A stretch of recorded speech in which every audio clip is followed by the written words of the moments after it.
You know, back when I was in the academy, we would follow every toast with a song.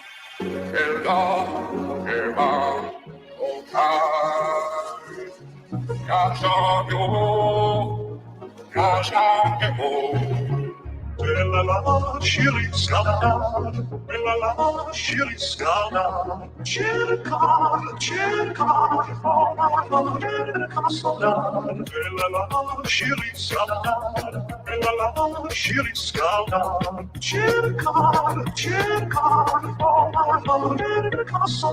It's better to have loved and lost than never to have loved at all. Cheer up, bananas, cheer up, bananas. It's better to have loved and lost. It's better to have loved and lost. Captain John Picard and never to have loved at all. Federate Starship, cheer up, bananas, cheer up, bananas. It's better to have loved and lost. Captain John Picard, 17346721476 Charlie 8278977773 take us 32 Windows 3117888732476789764376 Lock. When I have plucked the rose, G.O. Grey Hot. Long and still, the that which hunger nurses the disease. In faith, I do not love thee. Shall I compare thee to a summer's day? When I have plucked the rose, long and still, the that which hunger nurses the disease. In faith, I do not love thee. Shall I compare thee to a summer's day? 'Tis better to have loved and lost than never to have loved at all. Cheer up, bananas, cheer up, bananas. 'Tis better to have loved and lost.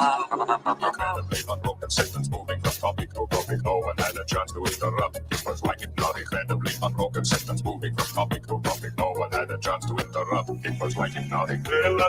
Chili scala, chili scala, chili con, That's an interesting twist. And good morning, everyone. Thud. Sorry, still laughing about that.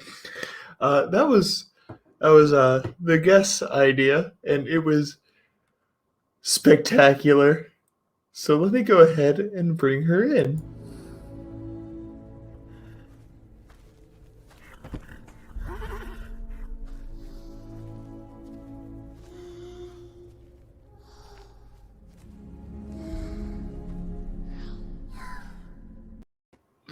Hello, Wisp. Did I tell you it's awesome? It's hilarious. It just makes you happy. Oh, yes. Yes, it does. It makes you want to sing along. Yes. And trying to keep up with that one, though, is a Oh little yeah, bit more tough. It's great. It's great. It gets you right into a good spirit for the day. I noticed that when I do watch recaps from Literature Devil, I usually do that at a higher speed, and that's when I noticed that this song is really good. And then I noticed, oh, it's sped up. Yes. Much better. And for today, we have a topic that you and I have both played Northgard. Oh yeah. Maybe you should say that this is one of the emergency backlog recordings. Yeah, this is a pre-recorded one, and it's just in case we miss a day or something comes up or somebody's not feeling well. Yeah, we're probably not gonna be able to make enough backlog to fill all days because sometimes there are really bad weeks, but to have less holes in the week, maybe. Yeah, it would definitely have less holes. Like if we do 2 during the week and then put this one somewhere in the middle or at the end, that's perfectly fine. But Northgard. It was one that I brought up to you, wasn't it? Because we were talking about RTSs before. I don't know how I got to it. Did I already have the game, or did you remind me of it, or did you recommend it to me in the first place? I think I recommended it to you. All right, let's run with that. It is available on Steam. It currently is sitting at $30. It has a few expansion passes. It's And mainly DLC for more races. yeah, it's for more clans to change up your playstyle, and each one has a different win condition. Not entirely, but they do. Some have that, but some are better at certain win conditions than others. Yeah, that's the phrasing that I should have used. Okay. Some are better at some win conditions than others. It's mainly it is an RTS / economy thingy game. It's a great mix of several strategy genres. Generally, it has a simple base functionality, how it runs, the base game, and then every clan has a spin on that makes it feel completely different. Some of the initial clans, of course, a bit less so, but the later ones, holy hell, completely different playstyle. Maybe for starters, do you want to bring up a trailer or video or something? Yeah, I was gonna bring up the trailer. Since there aren't many gameplays of it. Yeah, mine are mainly on Twitch. I haven't done a gaming channel on YouTube yet where I could put that. Otherwise, I would have had most of the conquests up by now, which is a special single player game mode that is not that boring. Yeah, it's entertaining to see your playstyle for those that play RTS games. Yeah, we'll talk about that in a bit, just so that you get a look at what the game actually looks like. Yes. And this is the official trailer from their YouTube channel. Mm-hmm. News came of a mysterious land lying beyond the Iron Hail, prompting the clan elders to send their bravest warriors. They sailed through fog and storms, navigating the treacherous Iron Sea, until they finally reached the shores of Northgard. Also, this soundtrack is amazing. You can tell they put a lot of time and effort into the music. Go back a bit. I mean, this is also nice, but the big one with the zoomed out here. This is the game map. This is and the islands are, so you're always on an island, and they are always randomly generated, and they look very natural. It may even take a while until you catch on that it is all hex fields. They're just misshapen a little bit so that it looks more natural, and you will have mountain ranges blend into each other. You will have coastlines that go up and down, and all of that is relevant.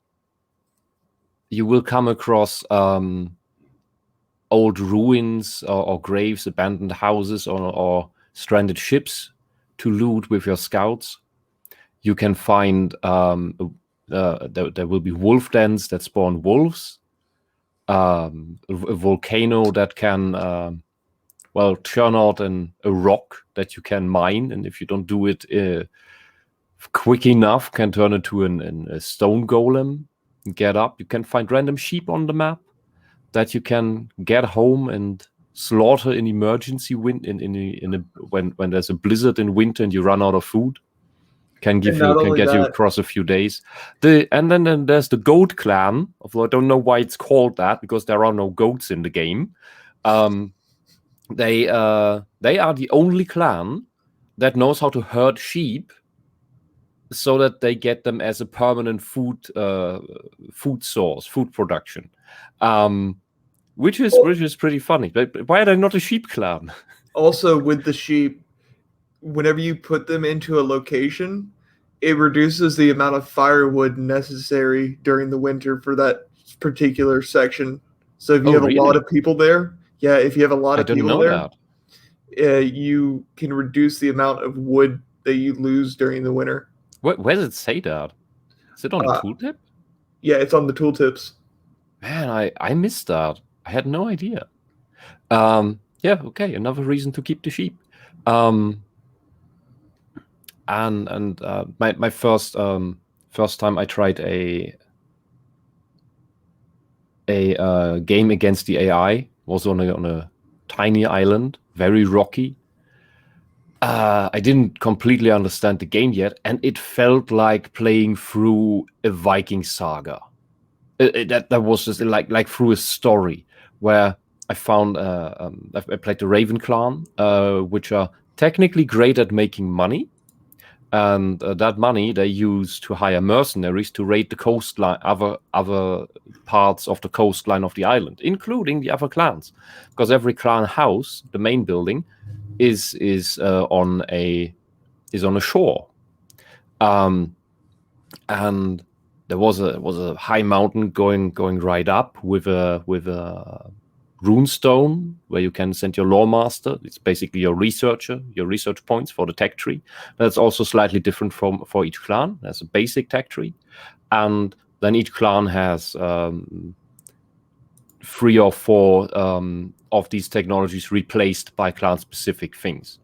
And down the slope, if you went further, there was a T-crossing, very tight space where I built a brewery, which fit nice into the landscape, and it went out onto a shoreline that looked pretty abandoned.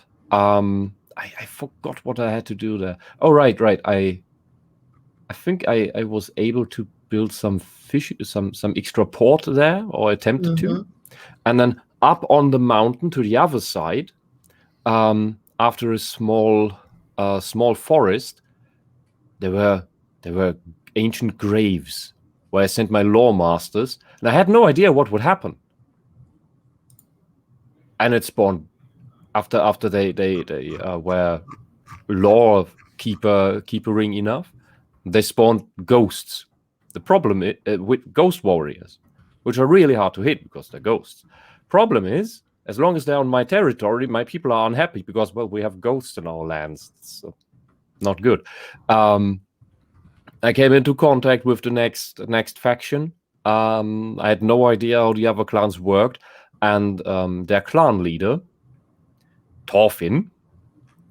Anyone who's familiar with Norse stuff may have heard the name before. A giant of a man, and my God, that guy packs a punch. And he was running around looting ancient battle sites that were popping up, and then of course one was in my territory. While that shore I mentioned before was raided by ghosts from the sea all of a sudden. There's so much happening in this game. It's just wonderful. And it's also different from other RTS games where most of them you have to ensure that you make villagers, where villagers in this game spawn based upon the happiness. So if you have 1 happiness, they spawn at a very standard rate, where if you get more happiness, they spawn at a very high rate, and if you start losing happiness, they're going to spawn less. Well, when you go beneath 0, when you go into negative happiness, the spawn timer just stops. Yes, the more positive happiness you have, the quicker the next villager comes. I think the standard time is 3 months. And the more happy your people are, the faster it gets. And happiness you gain through, of course, you also need to have enough population cap, enough houses for them. So when it hits the population cap, then of course nothing happens as well. happiness is determined by territory you have, because hey, we're Vikings. We want more territory. We want to colonize. We want more stuff. This is our island.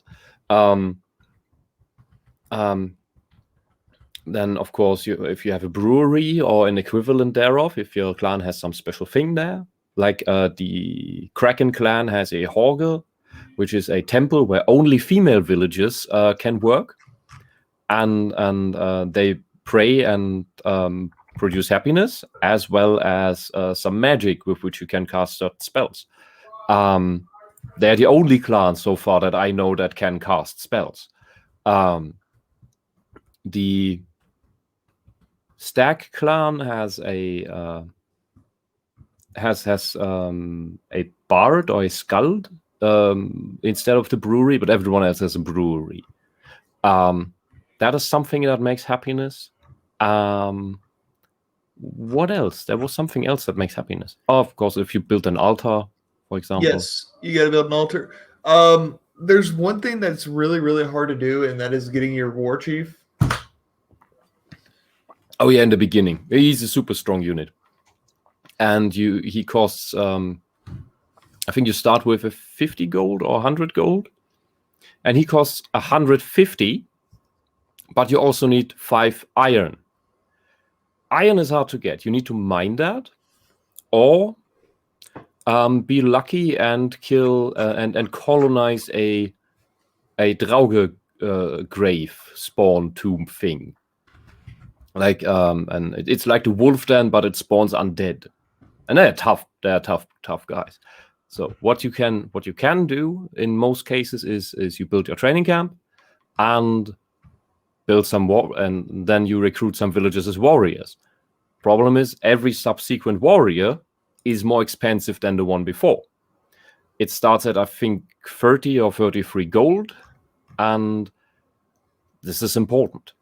The warbands in this game are really small, especially at the beginning. Yes. Your army size in the beginning is 2 per war camp, per training camp. 2. And with those 2 guys or girls, you kill the first wolves. They're probably not good enough against bears. Bears have insane hit points and armor. The Drauge, that can work if you play it right, but they don't have natural healing. You need to build a druid hut for that, and the druid only heals 1 guy at a time, very slowly. Unless you have more. Of course. But one druid hut focuses on 1 person. So if you want to heal 2 people at the same time, you need a second druid hut. So even if you upgrade the druid hut for it having 3 slots for workers, all 3 druids in their druid hut will focus on 1 guy. And this is important. That depends on the clan as well. Yes? Yeah, it depends on the clan, because I've had 3 druids in there, and each one healed a different person. Oh, which clan did you play? I was playing the Bear clan. Okay. There's so many details and that some I didn't notice, some I skipped over. Maybe is that a natural ability of theirs, or do you need the healing technology? I am unsure about that one. Because the normal healing technology only increases healing speed by 50%. Yeah. Real quick, there are 5 win conditions in the game. Yeah. The first being domination, where you just take out everyone. Yeah, you're the last surviving clan. You kill another clan by destroying the main building. Their town hall, yes. Yeah. Another one is wisdom, which is 1 through research. It's called lore in the game. Yeah. And the first to research ancestral knowledge wins. Yeah, that means you need, I think, 16 researches. Yeah, you need to research 16 times. Yeah. Every 4 researches, you get a blessing from the gods. You can choose which one, And ancestral knowledge is the fourth one, which is the literal I win button. So these win conditions are basically what you get in civilization type games. Endless Space, for example, has them as well. So this would be the a lot of 4X games. Yeah, this would be the science win, for example. Yes. Just in Viking terms. Then you have the trade win by taking all the commercial influence. Means crown is the in-game money. And crown. Crowns. There's an Ö in there. I don't know how to pronounce that. These are Scandinavians. I don't know how they pronounce the umlaut. It's KROWN. No, it's an Ö. It's not an O. It's an Ö. Yeah, it's an Ö. It's crowns. Crowns. Scandinavians are weird with their words. But you pretty much just make money off of everybody, including the neutral factions.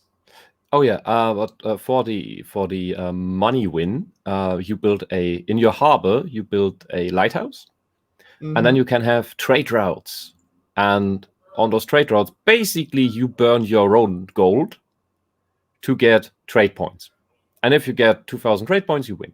And every 500, I think, you get a gift from beyond. Yes, every 500 you get something. Yeah, and depends on you can increase the trade route, how much it costs you, and that increases how quickly you get the trade points. But that means you need to make money from something. And that's where you can trade your stone, your wood, your food, or your iron. Yeah, but for every trade route on the island, you need to build a trade post with villagers in it that trade the stuff to someone. Yes. And each trade post can only have one trade going on at a time. So you can only trade one resource from there. You can also have a market where you purchase from other people. No, not from other people. At the market just slowly fills up with the 4 resources. And you can buy that for gold. Yes. Simple as that. There is a in the economy research tree, one of the last technologies is that the prices in the marketplace are halved and it fills up faster. Okay. Which is mainly important to buy stone for upgrades. The fourth win condition is fame, where you become the highest ranking player in the game. And you win by reaching 1,200 fame or the rank of a Jarl. Yeah, and fame is an ultra important resource in this game. For at 200, you get more special abilities of your clan. At 500, in another, and those are really important abilities. So you want to reach 500 very fast. Also, there is a combat tech tree. I almost forgot about that. Yeah. There's the people tech tree, the combat tech tree, and the economy tech tree. Yes. And but I wanted to stay on the fame topic for a moment. Yes. So that's done, because that's a surprisingly complicated thing. If you hover over your fame counter, your fame score, it shows you what you get fame for. And you should read that during a game, especially in your first games, because from that you learn what you actually can gain fame for. And that is a damn lot of things. Claiming new territory gives you fame. Beating certain monsters gives you fame, but only the really big ones. Clearing out a neutral faction gives you fame. So you can beat the giants, you can beat the dwarves or the kobolds or the elves, but it's not easy. You need a sizable army for that. Trade can give you fame depending on your clan. If you are the stag or the kraken, your happiness buildings can also produce fame. The stag, I think, does it naturally because they're specialized in fame wins, and the kraken can get it through, I think, an upgrade. Oh no, the artifact. When they build the clan-specific artifact, and they also produce fame. And other than that, upgrading your buildings can give you fame. So you can get fame win through economy. And then, of course, beating other players. But even just having a battle with another player. If you win that, then you get like 5 or 10 points or something. I can hear your brother, I think. Yeah. I try and reduce the gain. Do you have doors? Yes, my door is closed. His door is closed. Interesting. You have these American doors that are made of paper. These are actually made of hardwood because this house was built in 1943, and the walls are just thin. Yeah. Oh, right. It was the Japanese with the paper doors. You have the paper walls. Yes. Wait, does that mean your door is more sturdy than your walls? Yes. Why would I use the door then? Because the wall is still somewhat sturdy. Yeah, but if I was one of these slasher horror movie villains, just come through the door, come through the wall. Yeah. In America, that actually works. If you try that in Germany, you'll just run against a bunch of bricks. Yep. But yes, fame has a huge component to how you can win and how you can progress through the game. And it's really annoying when in the late game, you have two players at 90% fame or something, or 95%, and you're stuck. You can't find another way to gain fame anymore. Yeah, that a couple times. Other than fighting. Oh, I need to raise an army. Oh no. Can't I just upgrade a house? Oh no, the market is out of stone. Oh no. And then the final win condition is the map special. Oh yeah. So on certain maps, there will be things like the Sword of Odin. The Sword of Odin, Mjolnir, the Bifrost, Gates of Hell. Yeah. And some of those you have to colonize that tile. All of them you do. And then pump all of your lore into that. Hold it for long enough. There is the Roots of Yggdrasil, I think. It is. That is something where you just have to beat like 12 Valkyries that are on the tile.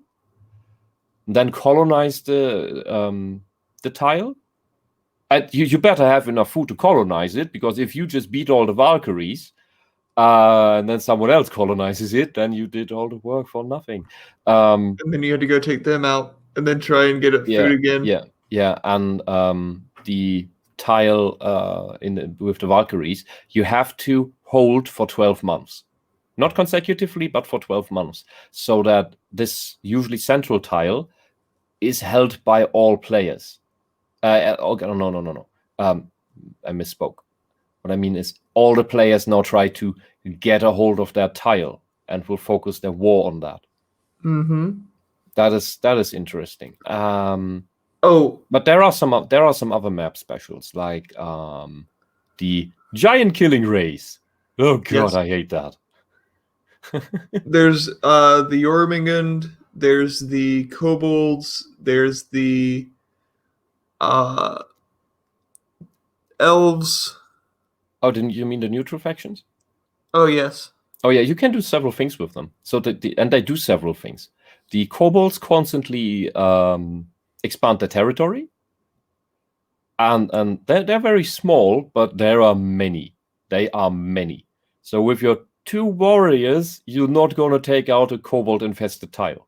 You need at least 5, and we're going to get into the different types of units that you can have in just a few. Yeah. There's so much to tell about this. And so you can wipe out a neutral faction. You can also befriend them if you trade enough with them. Yes. And then you can recruit them into sometimes depending on your clan. The giants give you a one of their war chiefs as a special unit. That is massive. Just be careful not to walk into the neutral territory until you're friends with them. Other than if you do that, they automatically attack you and go on a warpath. Yeah, they'll not take that kindly. Although you just lose a few reputation points with them. But the elves, I bloody hate the elves. They're the hardest ones to befriend. Oh yeah, they're the hardest ones to befriend. They send really strong units to raid you, and while they are on your tiles, they steal your resources. And if you befriend them enough, they won't attack you anymore. They'll just attack everyone else. Which is a good reason to befriend them.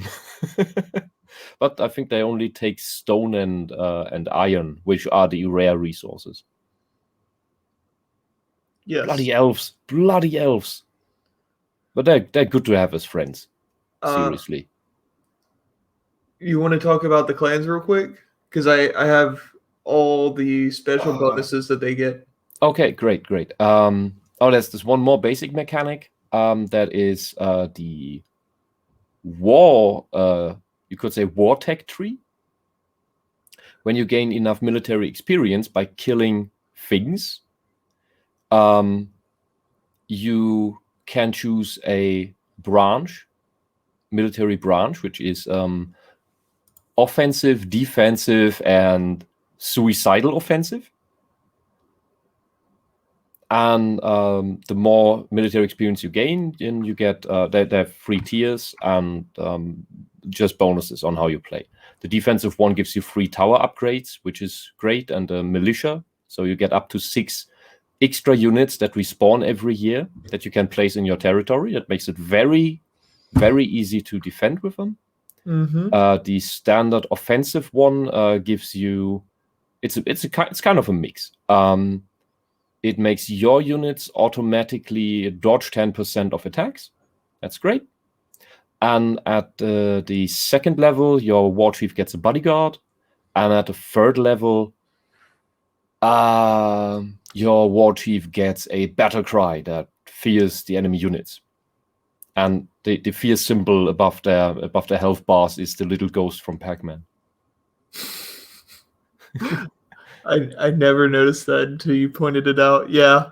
Yeah, and the suicidal attack path is, when my units die, the other units get frenzied and do more damage. And it stacks. So yeah, very effective. But your warbands will be very small, and yeah. Do you want to play the rest of the trailer? Yeah. Let's finish that up because we've been talking for quite a while. Oh, maybe So, real quick, this here is a shrine, and you can have your scouts, which is the only way to expand on the map and discover the map, is to send scouts out, and scouts are the only people that can look into shrines or beached ships or other ruins. relics. Anything that is a ruin. Yeah. And what they're doing over there is they're putting food into a silo. That's just normal villages. Yeah. But the silo also increases your food store and allows you to produce food faster.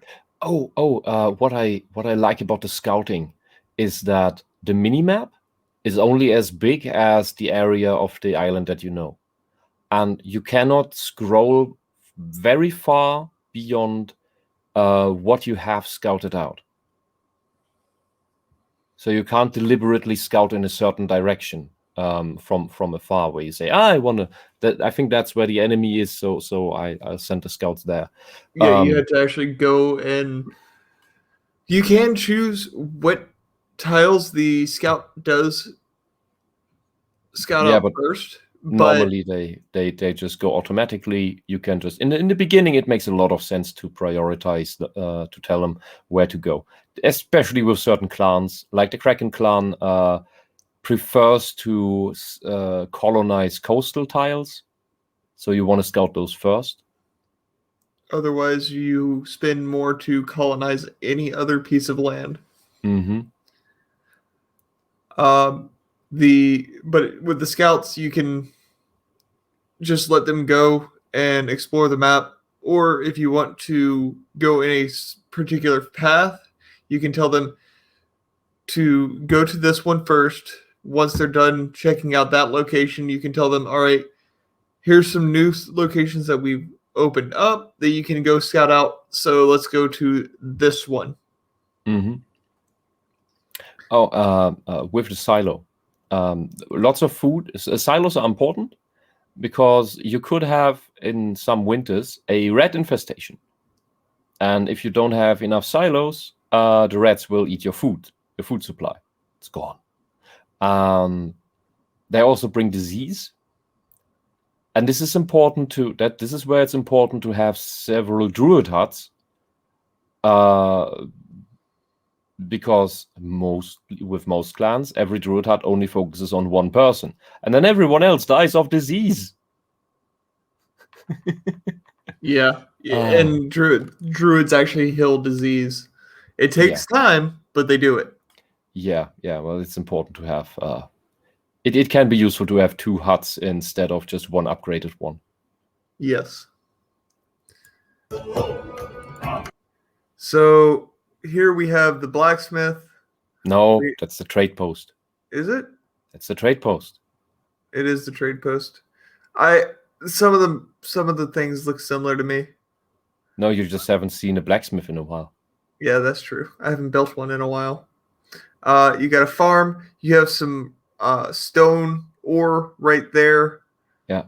Villager house, and then this one is the. Is that the market? Yeah, that's the market. And I forget which one he's building there. That's a druid hut. Okay. Oh, and what's important is you only can build a limited number of buildings per tile. Yes. And you can upgrade the tile to build more, but it's only one more building. Yeah, and it's 100 gold. Except if you play the Gold Clan, because the Gold Clan believes in developing villages and building cities. So they have a special technology that reduces that to 20 gold. Bloody hell. The Kraken clan can use magic to increase that, but only on coastal tiles. So they can do that.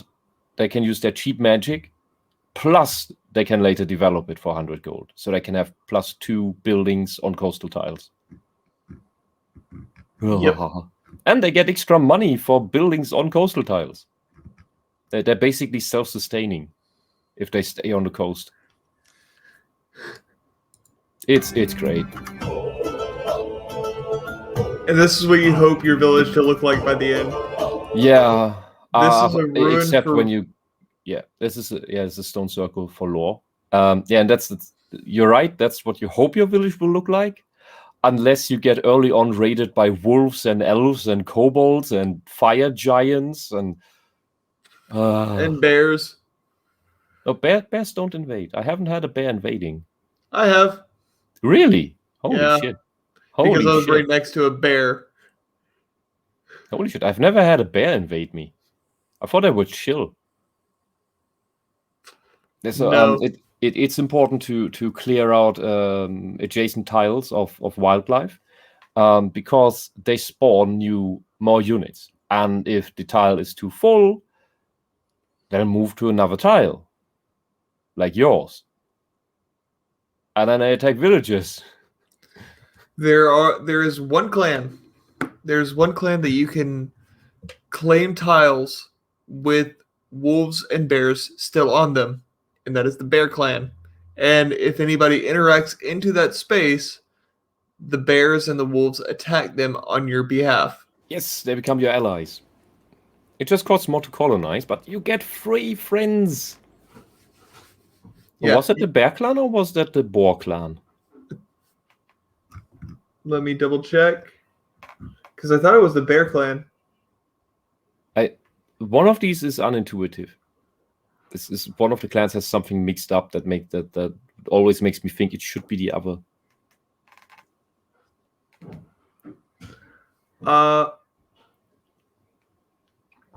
The boar clan spawns giant boars in every forest in the map, revealing every tile they are in. Giant boars in allied territories defend allies and attack enemies. So the boars. Boars? You'd only get one boar. That's from the artifact. It just wanders from forest to forest. Yeah, it is from the relic. Yeah, it's like the giant boar from Mononoke Hime. I need to replay the game. There's so much going on there. Especially the first time you play it, it's absolutely magical. And it's very chill. It's really surprisingly chill, and then you have these few hard war moments. Let's see. So, going with the clans real quick, you have the Wolf Clan, which the playstyle for that would be aggressive expansion, balanced offense, and defense. Yeah, they get free food for killing wolves and bears. Yes, which is great. Their starting bonuses. Yeah, which is great because you need food to colonize further tiles, and every tile costs more food. And their military units eat 30% less food, and military units provide happiness to the Wolf Clan. Yes, isn't that great? So they really want you to build an army. Yes, they have a unique relic called the Horn of Menagarm, which allows players to summon up to 3 player-controlled white wolves, and they act as skirmisher units. Their fame bonuses at 200 fame, Fenrir's clan, which is the Wolf Clan, special unit Berserker can colonize cleared areas without cost. Reaching 500 fame gives the Wolf Clan military units 15% attack bonus when fighting outside their territory. Also lowers the Berserker's colonize ability by 50%. Yeah, the normal cooldown is 1 year, or 12 months rather, and then that gets reduced to 6 months. And it's really great because the later, when you have a lot of tiles, it is almost impossible to get enough food to colonize further. It can exceed what your silos can take. And yeah, with this clan, you just wait 6 months and that's mine. That's mine. And this is important to have for your druid's healing to have access, because then you can have tiles deep into the island that where your warband can still rest and regain health. I'm actually going to bring up the game because there's some things missing here. Yeah, just finish the trailer. Maybe. That's the lore tree. You see the blessings down here, and then there's the ancestral knowledge. Yep. And each one does something a little bit different. Yeah, the ones that have the clan symbols on it, those are the special clan-related technologies. Like where the Goat Clan has amenities, which I forgot what exactly it is. It looks like it does something wood-related. It reduces the build cost of homes. Ah, okay. Or general wood use or something? Yes. That is great. Every other clan here has the healing bonus from druids. But the Goat Clan is specialized in everything but war. So they focus on people and developing their village. They're very, very peaceful. They're so peaceful it hurts. Yes, they rely on turtle expansion as well. So don't colonize out until you have built up enough within what you already own. This is the Raven clan.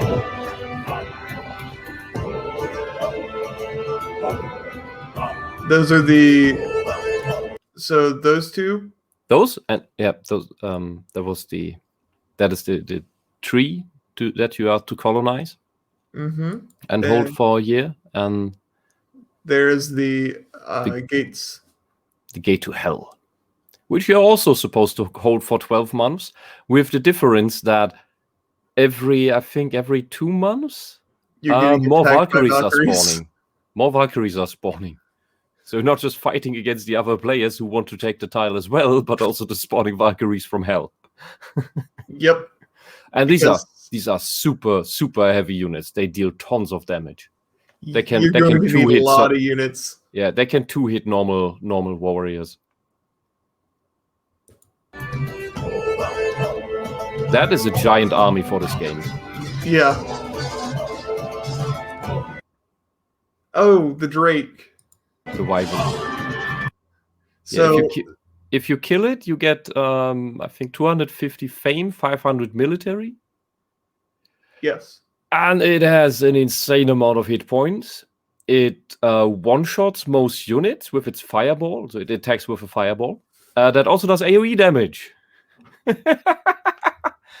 This game, once you actually start to learn it, is very, very calm. But there are moments that you have to focus on one area, and while you're focusing on that one area, your enemies could be moving in to take your town hall. It's very chill, very leisurely, and then it has moments when you want to do specific things where it demands instant mastery of something. Not to the level it breaks your neck, just at the point of I want to do this thing, and then you have to puzzle a little bit how you get that done for the first time. As you figure it out, like every game, the magic disappears a little bit. But you start to notice that it is really well thought out and surprisingly well balanced. Let's let him attack the wyvern.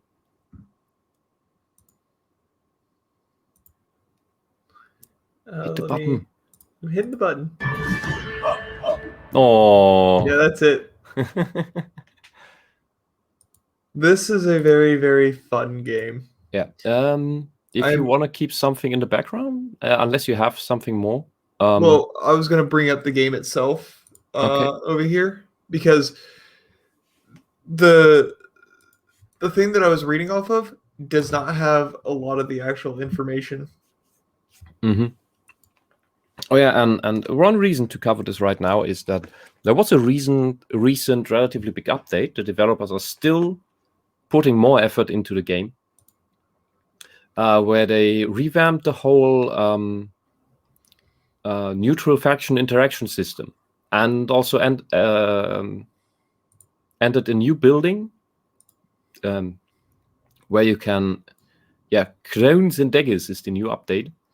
Yep. Where you can send an emissary to an enemy's main building and get certain bonuses, like spying on the enemy, so you get more lore, or get combat bonuses against the enemy, and so on. You can now send your scouts to the enemy main building to know how many resources they have. Lots of little new additions. And there's the standard game. There's Ragnarok, which is you can either play a normal, hard, or extreme difficulty. And Draugheim is the current bonus map. That is the Halloween special. And there are no map specials on there. Yeah, it is basically a different tile set. Everything looks spooky. It looks really great. if you get the game during this time, I would recommend you do play this game mode while it is active. Yes. It just looks great. It just looks wonderful. I would love to have this as a standard to add to the game. Well, yeah, let's go through the clans. All right. So the stags, starting bonuses. You start with Extra 75 resources. food, 75 wood, 75 crowns, and 40 lore, which are lore super necessary. Yeah, in the beginning, so they get a starting bonus on research. And to get research is really difficult. I think you get a base set of research per villager. Yes. But to get it actually going, you need to find a rune stone and put a lawkeeper there, or you build a harbor and send out raid parties, actual Vikings, and then they can bring home money and lore, or money and fame, depending on what you tell them to get. It's not as much as sending a lawkeeper out to a runestone, but it is something. If you can't find a runestone in the beginning, you can always build a raid party. It's a good mix of getting some income and some lore as well. Yes. They also have a Hall of Scalds instead of a brewery. And the Hall of Scalds not only produces happiness, but it also produces fame. Mm-hmm. And takes up much less space. Yes. Fame bonuses. At 200 fame, each year a boat brings you 50 food, wood, and crowns, 25 lore, and 5 stone. Stone is one of the resources that you need to upgrade a lot of buildings. Yeah, the standard upgrade cost is 10, and with a for most buildings, for the big buildings, and minus 20%, so it's 8 if you get the technology that reduces upgrade costs. So technically 5 stone is what you need to upgrade a tower or a house. Anything else takes 10. Yes, and stone is one of the few rare resources, and once it's off of the map, there's no more. Yeah, then you have to buy it off marketplaces. At 500 fame, upgrading buildings gain an additional 10% production bonus, increases all productivity by plus 1% every 100 fame thereafter. Yeah, they're damn good on economy. And then their relic, your war chief gains the annexation ability whenever your war chief decolonizes a zone, you colonize it for free. Yeah, but it has to be adjacent to your already existing territory. Yes.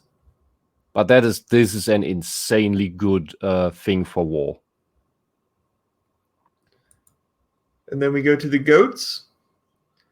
Their starting bonuses are: you start with 1 sheep and can build 2 sheepfolds, which is to herd the sheep and breed them. Yeah, this is a clan-specific building. Nobody else has this building. Your clan gets 20% more production through feasts, feast is a way in which you can boost happiness, production, and earnings of gold, your lore, and wood and such. Yeah. Your first feast costs 100 food, and it boosts all production and happiness. However, it also includes lore production. And every subsequent, it takes about, I think it's a 1 month bonus. Mm-hmm. And every subsequent feast costs more. Yes, because you cannot just spam and they give you 50 fame. So yes, if you don't know how to get fame anymore at the end of the game, hold a feast. Just go eat. And then you cannot do another feast until that one is finished. All military experience suffer a minus 20 penalty. Like we said before, the goats are not there for combat. Yeah. Is not their strong suit like a lot of the other clans. Yeah, so even to get to their defense bonuses, it will take longer for them. Mm-hmm. Important about the feasts is as well. Did I forget what I wanted to say? Oh, right. If you play co-op with a friend, feasts count for everyone in the alliance, which also means that the cost of each feast increases within the alliance. So if your friend does a feast, you also gain the bonus from it, but your feast also has the cost of the second feast. Yes. So if your friend wants to do the first feast and then you want to try and do the second feast, it's going to be a little bit more expensive, but by that time you should already have the food necessary, unless you spend it on expanding. Yeah. There are some clans later on that once you get the technology for it, you can why is my Yeah, I don't know why it keeps doing that. It did that to me on Tabletop Simulator. I don't have an overlay for Discord on this game, but it's giving me an overlay. Yeah, I too thought I had this. I had disabled it in Discord. It still keeps doing it. Oh, right. There was one thing. The sheepfolds do not spawn new sheep. That's not a thing.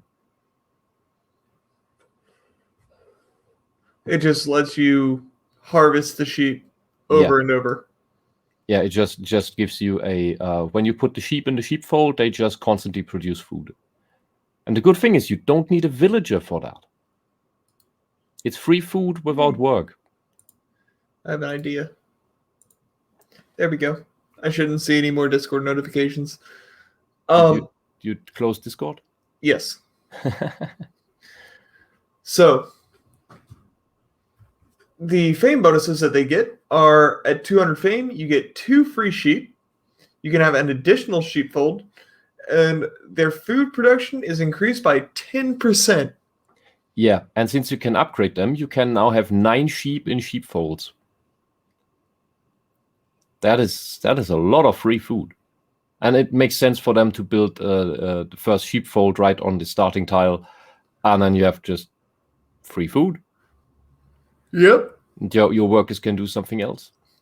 And at 500 fame, you gain 1 free feast per year. Your defense towers and your units gain 15% resistance in your territory when feasting. Yeah, this is absolutely bonkers. It also means you get 350 fame per year. Yes. So for them, it makes sense to put all your food into feasts, because later on in the game you get them for free anyway. So you better waste the cheap feasts for bonuses. A tactical way of using this fame bonus would be if somebody is coming into your territory and you have defense towers, a defense tower, because you only have 1 in each tile. Mm-hmm. And they don't cost a building either in that area, so you can have a defense tower set up anywhere. Yeah, that's a normal thing. Towers do not count against the building limit. It's just 1 tower per tile.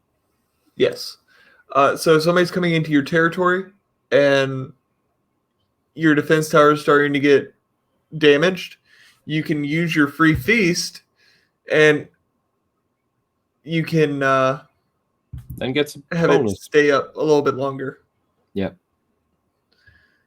Their relic, your clan gets 20% more production through feast, minus 50% feast costs. Your units regenerate health during a feast. You can build an additional sheepfold. So that's 4 sheepfolds there. Yeah. Oh god. That's 12 sheep now. Yep. Oh god.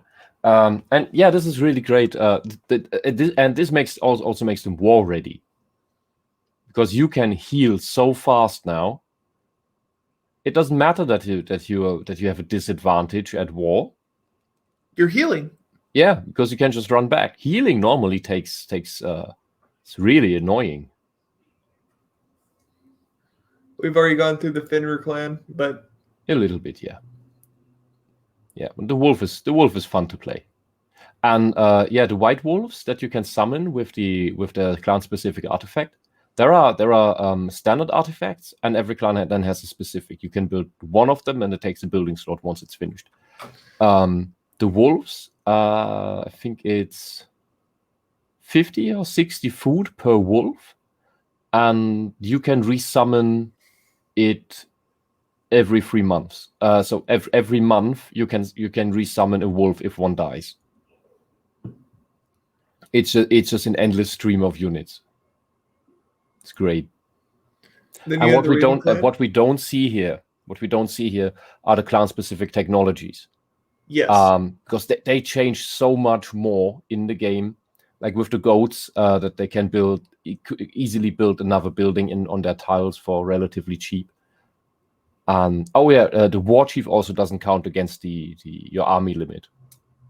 Correct, because you do have an army limit, depending on how many buildings you have set up for an army. Yeah.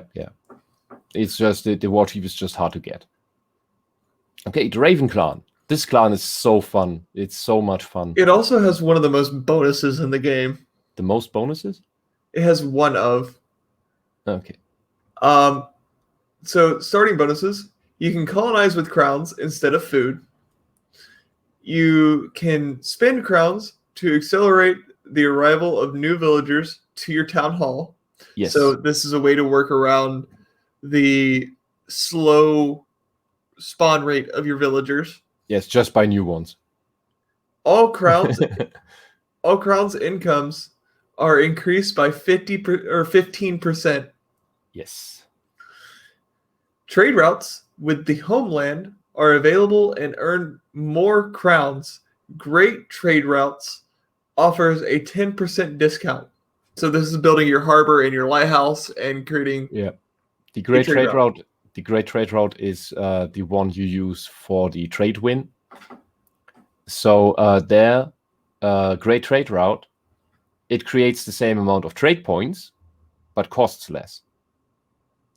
It's great, cheaper win. Yep. You can build the harbor to explore coastal zones and later send mercenaries to attack. Yeah, I think it's 20 gold. And yes, 20 gold. Yeah, and then they just reveal coastal tiles before your scouts can get there, because your scouts have to cross the entire map. And the mercenaries, they changed how the mercenary system works now. Before this patch, you could just send a raiding party for 200 gold, I think. Yes. 100 or 200. And it would just send 5 mercenaries to the coastal tile. They need to be beach tiles, though, so because they need to land with their boats. They changed that now to it's still one mercenary troop per harbor, but you can upgrade that per harbor so that there's more units per raid, up to 4 times, but then it costs plus 200 per upgrade. So you can your upgraded harbor then can send a giant raiding party, but it costs you 800 gold. And takes longer to respawn until it can be used again. You can still build another harbor and don't upgrade it, and you can keep your little party that you can send somewhere else. And then you earn fame by scouting neutral factions and enemy town halls. Yeah, that's a nice bonus. It is a limited supply of fame, but it is an extra supply of fame. The Raven clan really focuses on exploring. Yeah, exploration and money. They also have a clan-specific technology that gives them more happiness the more they have explored. Yep. So if you've explored a lot of the map, your happiness is going to be good. Mm-hmm. Fame bonus at 200. You can send mercenary raids from your harbors to raid beaches, but not on zones with a town hall. Mercenary raids can be upgraded in the forge. You can assign 3 more sailors in your harbor with a lighthouse. Oh yeah, that last one is new. The plus 3 sailors. That's the main harbor. You can only have one harbor with a lighthouse because that's for the trade route. and you get another technology that gives you +1 sailor per harbor. And then you can upgrade the building, so it gets +1. And I think that upgrade also gives the upgraded one an extra slot. So you can have normally a normal unupgraded harbor has 2 sailors, upgraded 3, and the Raven clans can have 6 basic. Yeah. And then the lighthouse one +3 additional ones. It's insane, because before that I just built tons of harbors to make tons of money. Now you just need one. Now you just need your one harbor. 500 fame bonus. You can send your mercenaries to coastal zones with a town hall. So that they limited that. That wasn't a limitation before. That's just a new one, because you that could gets around the 200 fame bonus where you can. Yeah. Because you could too easily build several harbors and then just send them all constantly at the town hall of an enemy, and it's almost impossible to withstand that for a extended period of time. It's too much pressure. And then mercenary raids will use fire javelins, damaging buildings upon raiding. So as soon as you land, you start doing damage to the buildings. Yeah, and burning buildings constantly take damage. Their relic send a raid on a coastal zone with 2 sons of. Yes. Yep. I cannot pronounce that name. I'm bad with Scandinavian names. Rumors? Let's go with that. Yeah. And that's 2 giants. So you can send your mercenaries, and every 6 months you can also, for I think another 200 gold.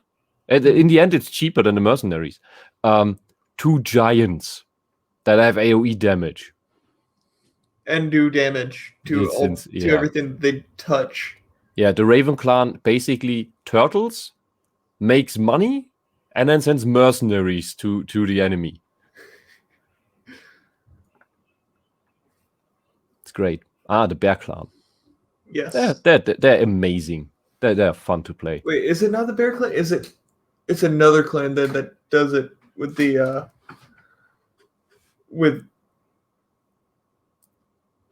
yeah. What was it? Colonizing. The befriending. I think it's the boar clan, but we'll get to that. So the bear clan. The bear clan are specialized in surviving winter. Not just surviving winter, but everybody suffers in winter, and the bear clan gets better. Yes. Food and firewood penalties in winter are reduced by 30%. That doesn't sound like a lot, but depending on the size of your clan, depending on how much food you're producing. Oh no, that is a lot, because that is what other clans need 2 research upgrades for. I think 1 is a blessing. Yep, and then there's a research that the bear clan gets that reduces it even more. Yeah, so they love winter. Winter is fine. You can summon Kaija, the armored bear, to your training camp. It regenerates and produces food near fish. Oh, that's a new one. The armored bear has always been there, but the producing and regenerating is new. Yeah. That is amazing. That she's now hunting for fish. That's so cute. That's new. And you get her for food only. No iron needed. So you basically get a weaker war chief. I think she has more armor but less hit points, or the other way around. And you can summon her, get your 2 warriors, or just use her and just go around and clear out the wildlife adjacent to your home. And since she regenerates on her own now, that's even more amazing. It's great. She just does less damage than the war chief. Just barely. Barely. Yeah, she's on par with the war chief. She just I think she's more sustainable. Yeah, she has reduced strength by I think 15% of the war chiefs, but her health is reduced by 10% of the war chiefs. Yeah, but the important thing is you don't get her instead of your war chief. You get can both. still get your war chief. Then you have 2 war chief-like units. You just get her early on for cheap, and that's great. She's imagine her to be the spirit animal protector thing of your clan. Yes. Instead of having reduced power, your military units gain 10% resistance bonus during winter. Yeah, so in winter you want to venture out and go on adventures and raid enemies. Because everyone else in winter gets a 30% damage penalty. Yep. That means you, compared to other clans, have 40% more damage. So during the spring, summer, and fall, you want to be stocking up and getting ready for winter. And then in winter, go attack everyone. It's time for war. 200 fame bonus. Having Kaija or a Shield Maiden in It's a zone. war chief. Shield Maiden is a special unit. It's the war chief. Is it? It's the war chief, yeah. Their war chief is called Shield Maiden. In a zone increases local production by 15%. Yeah. So it makes sense to have them stand around during the year in important places. Yes. Such as whenever you're hunting the deer or you're near a farm, or if you have actually found a farm plot to set up a farm on. Yeah. Sometimes you're lucky and you have tiles that have that fit several good production buildings on them. You want to try to do that as much as possible with this clan, so you can put Kaija there and just see the production bonus and get your so your resources just increase in an insane amount. Mm-hmm. Add a feast to that, and it's great. And you can easily get through a blizzard.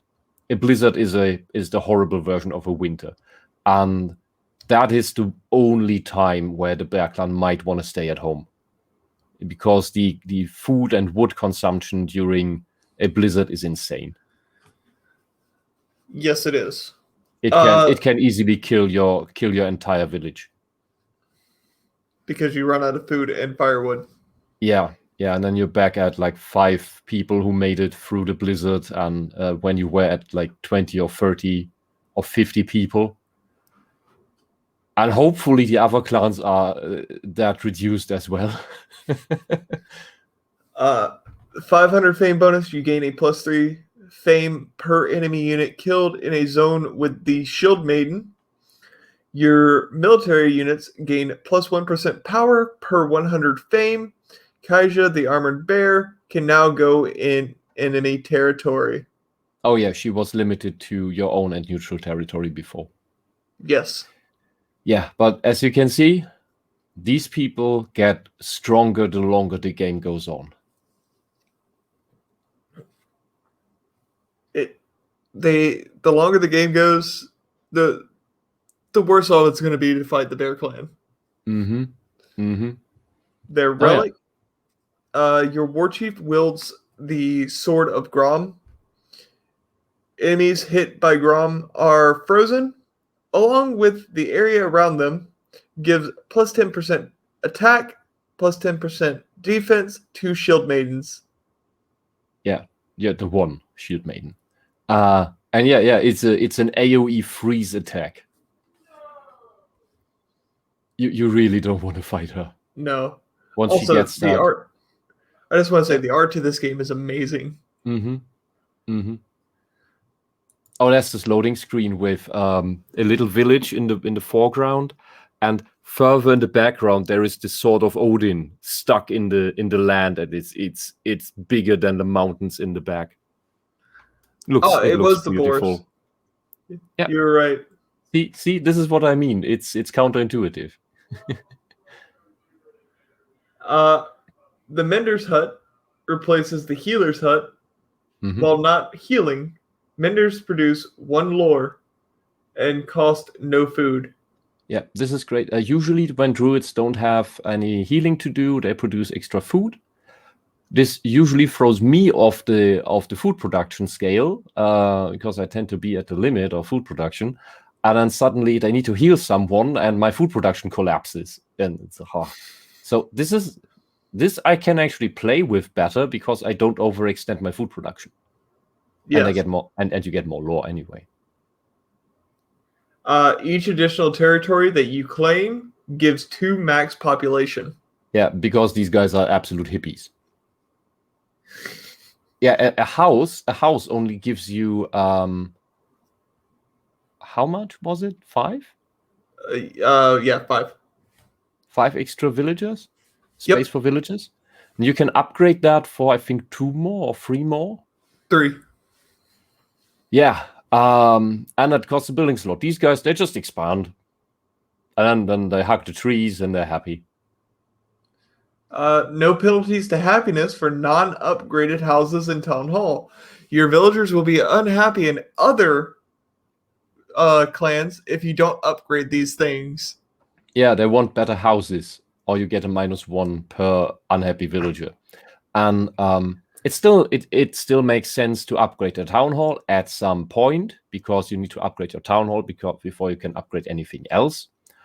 However, no one's gonna bicker if you don't. That's great, because these are hippies. If they're fine living in trees, then they don't need upgraded houses. Unlocking new knowledge gives a +5 fame bonus. Oh yeah, because researching also gives fame. So when you do get an actual technology, you get some fame for it. You can colonize neutral zones with wildlife for an extra cost. Wolves and brown bears in colonized zones become friendly and won't attack your units. Yeah, but they will attack enemies that come in. Yes. It's great. Sadly, your Mendes do not heal your wolves and your brown bears. If they would do that, it would be super amazing. Fame bonus 200. You gain free knowledge +1. Does not count towards a lore victory or blessing unlock. You get a free technology. Yeah. 500. Freya. Winter penalty is massively reduced. 70% for food, 50% for wood. Balder, +5 happiness and 2 lore production. Yord, your army and upgraded defense towers get +10% attack power. So you get to choose one of those. No. No? You get all 3? You get all 3. Oh, I thought you had to choose one. I think you get all 3. Your blessings are upgraded. Then you have the relic, which produce +6 food. You can pay 150 lore to summon 1 giant boar. It is controllable as long as it is not in combat. Oh, that has changed. Before that, you summoned it with 100 food. You could dismiss it and gain 100 food, so you don't lose anything actually. And you couldn't control it. It would just be roaming your territory. If you have forests, it would go from forest to forest, and it would just attack intruders. And it quickly heals. It has high regeneration once it's out of combat. I haven't played the snakes yet. I have not either, but they age, which is interesting. Age 15, the cunning. You start with your war chief, the young Signy. She can be summoned again without iron. Only the war chief ages. It's like going through a story. The other villagers don't. Signy grows up, getting stronger each year until the 10th year. You can build skirmisher camps. The skirmishers, they train our mobile light troops specialized in harassment. Yeah, nobody else has this unit. Yeah, the clan does not have access to fame. Yeah, they can't get a fame victory. They're like the everybody hates them. Like they're the shit people. They're the people we exiled. They can't win in fame. Yeah, skirmishers, they have few hit points, die relatively quickly, but they're cheaper, and they can cloak. And I Yes. think they do poison damage. They do. So they do damage over time. Yeah, it's mean. It's really mean. But I can't say much. I haven't played them yet. I need to finish the Kraken Conquest, and then I'll get to whichever clan is next. I need to play the snakes as well because it's an interesting gameplay mechanic. Mm-hmm. As you can see, this is the kind of clan that goes completely off the rails. Everything else is still normal. This one just focuses heavily on the war chief. Age 16, Pride of the Clan, Signy moves faster and can now attack at range. At age 17, Signy can go through neutral zones without engaging in combat. At age 18, Signy can use Scorched Earth to burn any zone over 3 months. It has a 3-month cooldown. Burn zone, minus 50% production, snake units and buildings have a 50% attack and pillages enemy resources. So you can burn your own zone? You can burn enemy zones and then colonize it. Yeah, but your buildings have plus 50% attack? What? I'm confused. So because that would imply that you have a tower on that tile. Yeah. Oh, so you burn the zone, you colonize it, and then you build a tower? Yes. Yeah, okay, that works. That works. Yeah, but they don't have any clan bonuses. It's all just about Signy. Yes. And then whenever you get the relic, all military units get a plus 10% dodge chance. Unlocks the stealth ability for all military units. Oh my god. Yeah, these are very different. This is a war clan. It is a war clan, and it is also but protect the war chief. 8 years into the game is long. That is long. These are all late game bonuses. That's 3 years. All right, Signy starts at age 15. My bad. So that's early. That's early. My bad. And then you have the Dragon Clan. I haven't played them yet as well. Usually I've played half the clans, I think, at this point. Usually villagers cannot go into neutral zones, but the citizens civilians can. No happiness or production penalty for being wounded. Oh, that means they can. Your initial villagers can just run into the adjacent tile and kill the first wolf. Yes. You don't need warriors. Yep. And That's then you don't amazing. then you don't suffer any penalties for doing so. That's amazing. Oh yeah, right. When they're wounded, they have minus 20% production normally and need to be healed by Druid. And if you have a plague going around, that kills your production right off. You start with a sacrificial pyre. You can build a dragonkin altar instead of other military camps. You don't have the other military camps? You can build an altar, and what that does. I mean, you can't build axe throwers and shield bearers. You can, but the dragonkin altar is unique in that. So is it additional or a replacement? I think it's a replace. I haven't played the Dragon Clan yet. It was on my list because I was getting used to the Wolf Clan. Yeah, this is because it reads like it's a replacement. Yeah. You start with 2 thralls and only 3 villagers. Usually you start with 5 villagers. You can buy thralls from your longship docks. Thralls you can put onto the sacrificial pyre and get essence. So they're basically slaves. Yes. Amazing. At 200 fame, receive 5 thralls. Your dragon essence gauge is extended and bonuses are increased. However that works. Sacrifice all the thralls. Yeah, but it's basically that the special magic that only they have. At 500 fame, plus 10% attack power against an opponent for each victory condition in which they are ahead of you. Trade, lore, and fame. your Dragon Essence gauge reaches its max size and bonuses are increased. So they snowball when they're ahead. Great. They snowball whenever they're behind. You get a plus 10% attack power against an opponent for each victory condition in which they are ahead of you. Yeah, I read it the other way around. My bad. We would be faster going through this if we had super experience with every clan and could also incorporate all the tech tree knowledge from the get-go. But it's so much information. It's hard to get around. It really is. The most I can give you is the core of each clan, and then and this gives you enough of an idea how different they already are.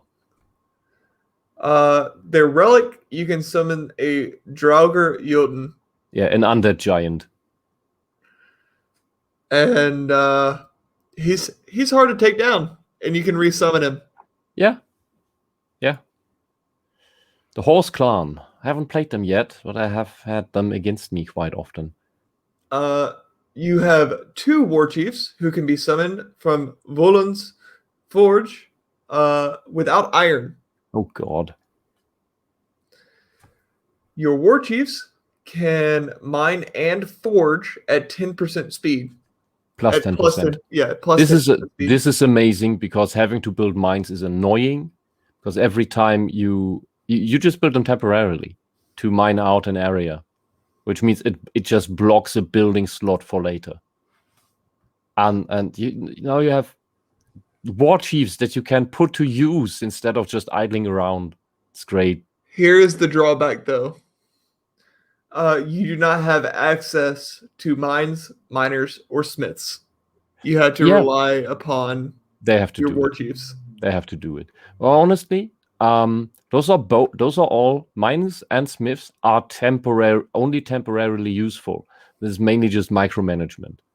War chiefs are really useful. Yeah, but if you don't go on raids, they just stand around. So this is pretty great. It's like with the Bear Clan, where they stand around and give a production bonus. And with the new upgrade, a new neutral faction was introduced, the Dwarves. And if you get super friendly with the Dwarves, that they're allied with you, they will send you 2 emissaries that can also mine freely and work in your forge freely.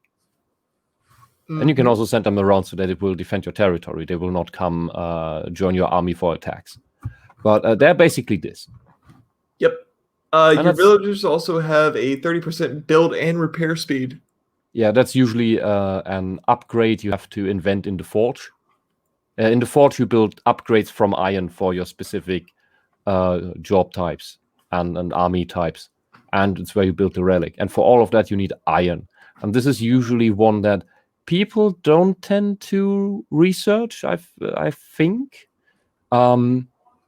But they get it. They just get it naturally. Because usually you rather put your upgrades into your primary food production and wood production, things like that. Or if you're the Raven, you want to get more crowns. More crowns. Yes.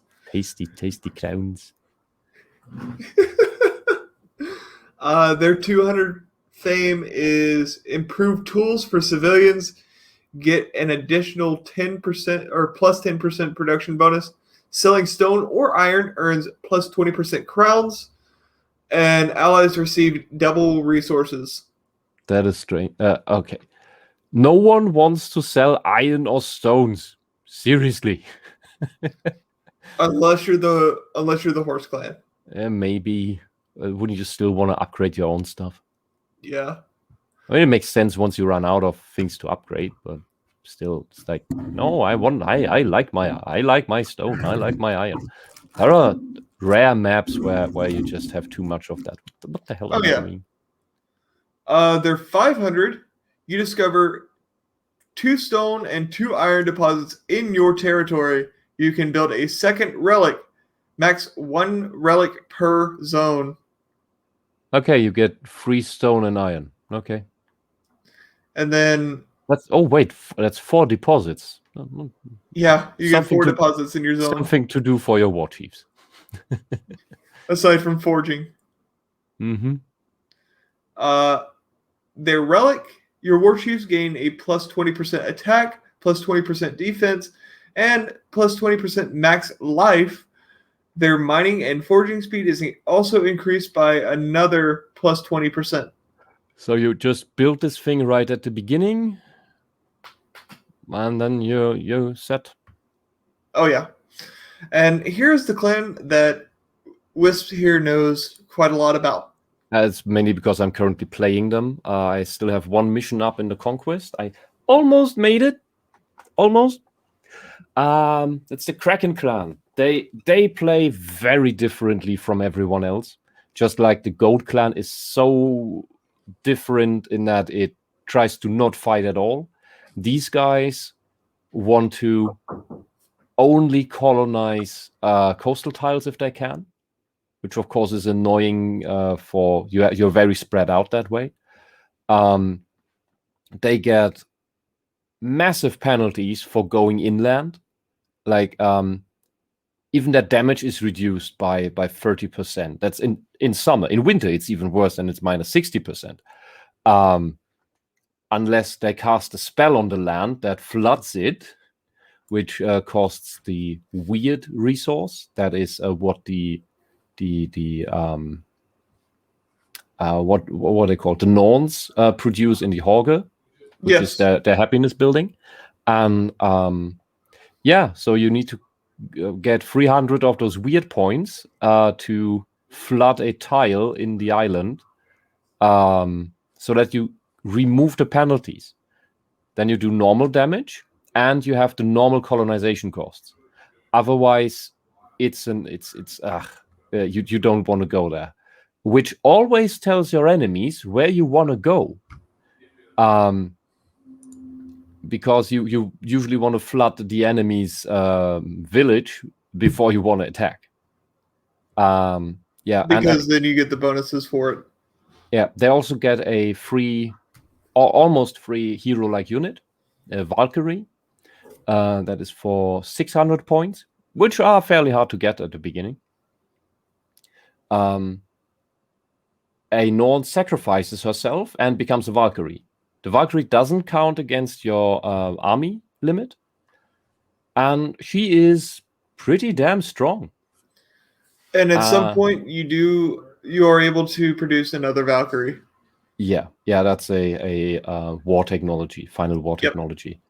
Then you can have 2 Valkyries, your war chief, and then your army. Furthermore, for 1,000 weird each, they can summon spectral ghosts from the sea to invade shoreline pieces. Not just shorelines, any tile that is at the edge of the map. And you can't control them. They're not friendly to you, but they will mess up the enemy. They're similar to the mercenaries of the Raven clan, just that they're really hard to hit. It's always 5. And they can be very disruptive.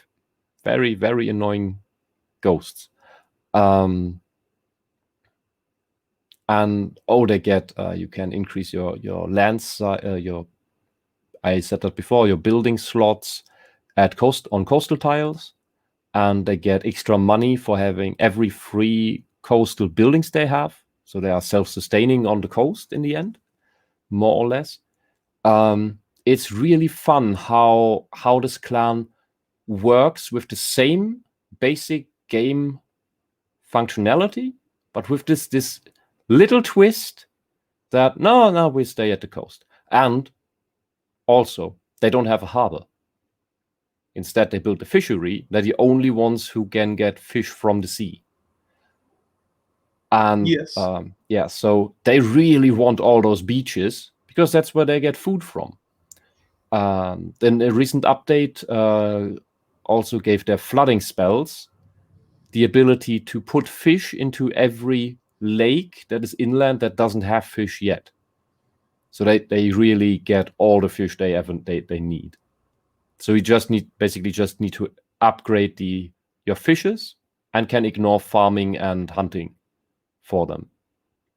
It's pretty cool. Pretty cool.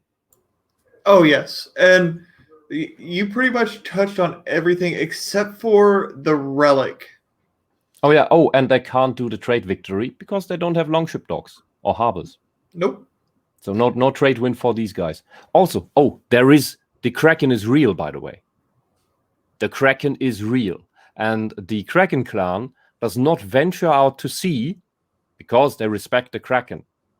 And because when the Kraken appears, it attacks the raiding ships of the players, which kills all the Vikings on them. It's horrible. So when you hear the Kraken is coming, you want to call all your ships home.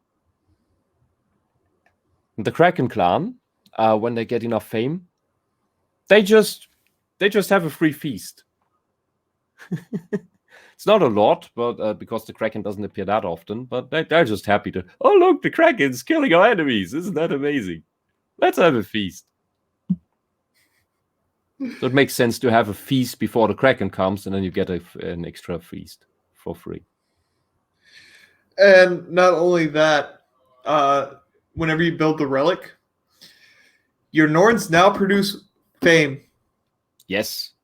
And you get 100 or 1,000 weird, which is enough to make a Valkyrie.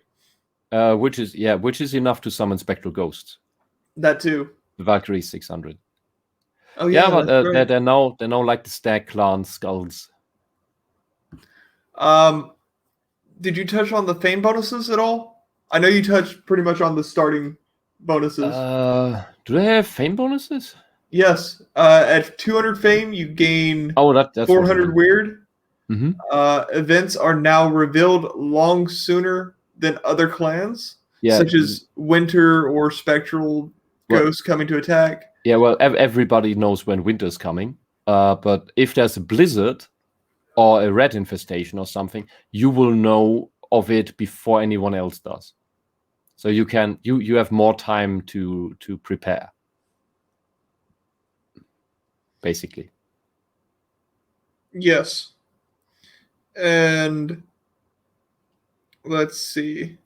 Oh yeah, and 500. That's 500. a fun one. Military units killed in a neutral or enemy zone have a chance to become a spectral warrior, joining your ranks under your orders. Yeah, they're just horrible to heal. Because once they enter your territory, you get -10 happiness. But still, your enemies become your warriors. It's great. Yep. There's so much to go on. So they play so different. It's great. It's just great. Let's see. 3 more. Next is the Ox. The Ox is one of the weirdest play styles. Yes. I only played them once in a game against you, where we both played random. Yes. So, I don't think it touches on it here, but the Ox are the only clans that you can only have one person in a house at a time. Yeah, because they're bigger than normal Vikings. The models are actually bigger than the others. Any building can hold only one unit. Houses hold less people. So instead of getting those 5 people, I think get 3. Yeah, and it also means you only have 1 worker slot per building instead of 2. And with an upgrade, you get 2 worker slots instead of 3. Yay! However, your workers all produce, what is it, 40% more? Yes, I think. Well, I think it'll. Yeah, specialized civilian units such as your scout, your woodcutters, your farmers, what have you, have a 40% production bonus, except for lore masters. Yeah, because they just their workplaces are natural phenomena. Yeah, that means that you have less people per house working, but they produce more than any other clan. Yes. So that means when you upgrade it and you have 2 workers in there, you produce 280% of one of normally 100%. Yes. And other clans, when they upgrade their building, they have 3 worker slots, which would be, let's say, 300%. So you are just 20% behind in production, But you only need 2 workers for that. It has its pros and cons. Yeah. Your war chief is the powerful Thorfinn. Thorfinn. He can find ancestral equipments from ancestral battleground, Ancient. ancient battleground, and equip them to become even stronger. Yeah, he goes around and loots. He's looking for loot. Your units are tougher, larger, and eat more than other clans, and have a 15% attack power and defense bonus. What the hell is going on in your house? My brother's playing video games, and he's laughing. I envy his happiness. Let's see. Thorfinn's throne produces +2 lore, while Thorfinn is not summoned. Ah, interesting. So there's a point in not having him around when he's dead. And then once you want to go to war, summon him again. Mm-hmm. Interesting. 200 fame bonus. Non-villager unit productions have a bonus depending on the number of military units you control. So, depending on how many units you have, your production bonus could increase or decrease. And so you want more military units. Yeah. Which you can have anyway because your villagers aren't busy working. No. And think about it this way. That 40%, that 20% gap, with this bonus, you could easily close that. Yeah.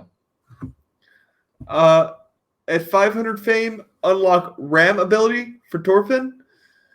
He can target an enemy building, and he will destroy it immediately by charging at it. Remember that thin walls comment that you made earlier?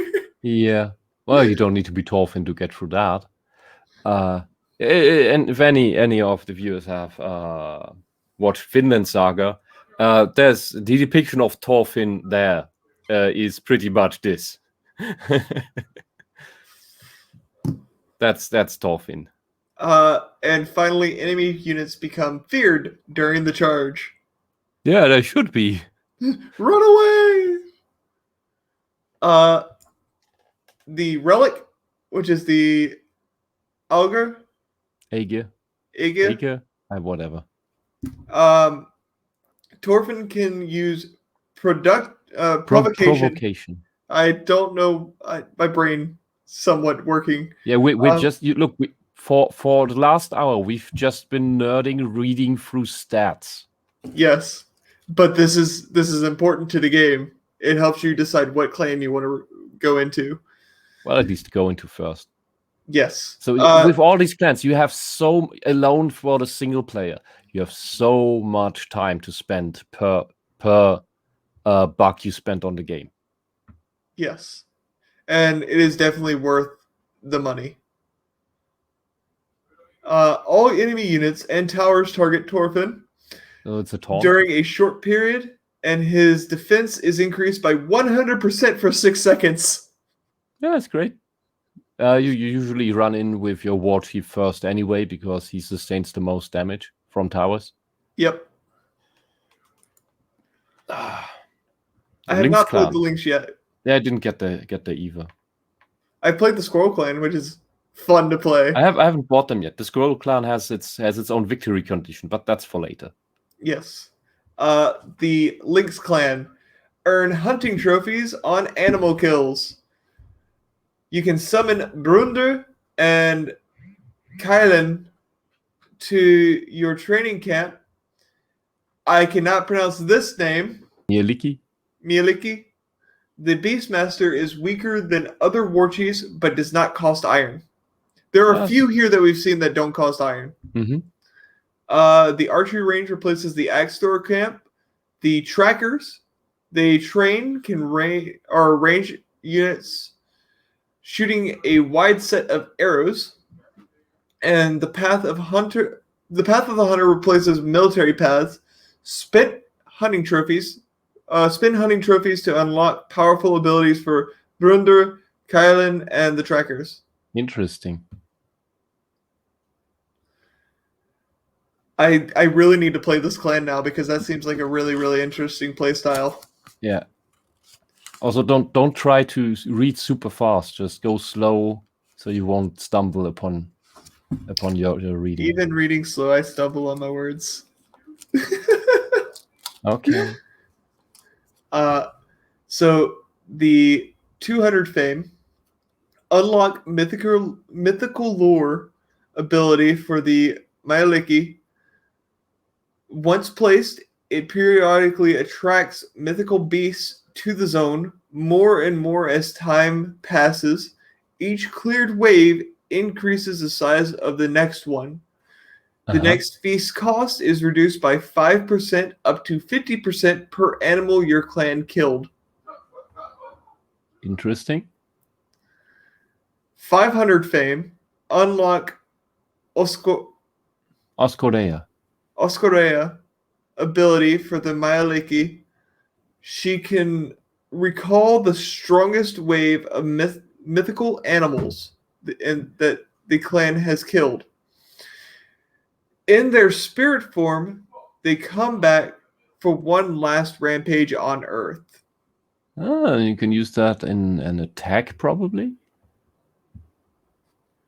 Unleash the wrath of nature onto your enemies. I hope that's what it means. I really need to play them to see what it does. The relic Gleipnir. Place a trap in a non-enemy zone. Activate on demand to reveal spikes that damage and slow the enemy as long as they stay within. Last 30 seconds. Oh, So that thing does. I ran into that once. It kills your army.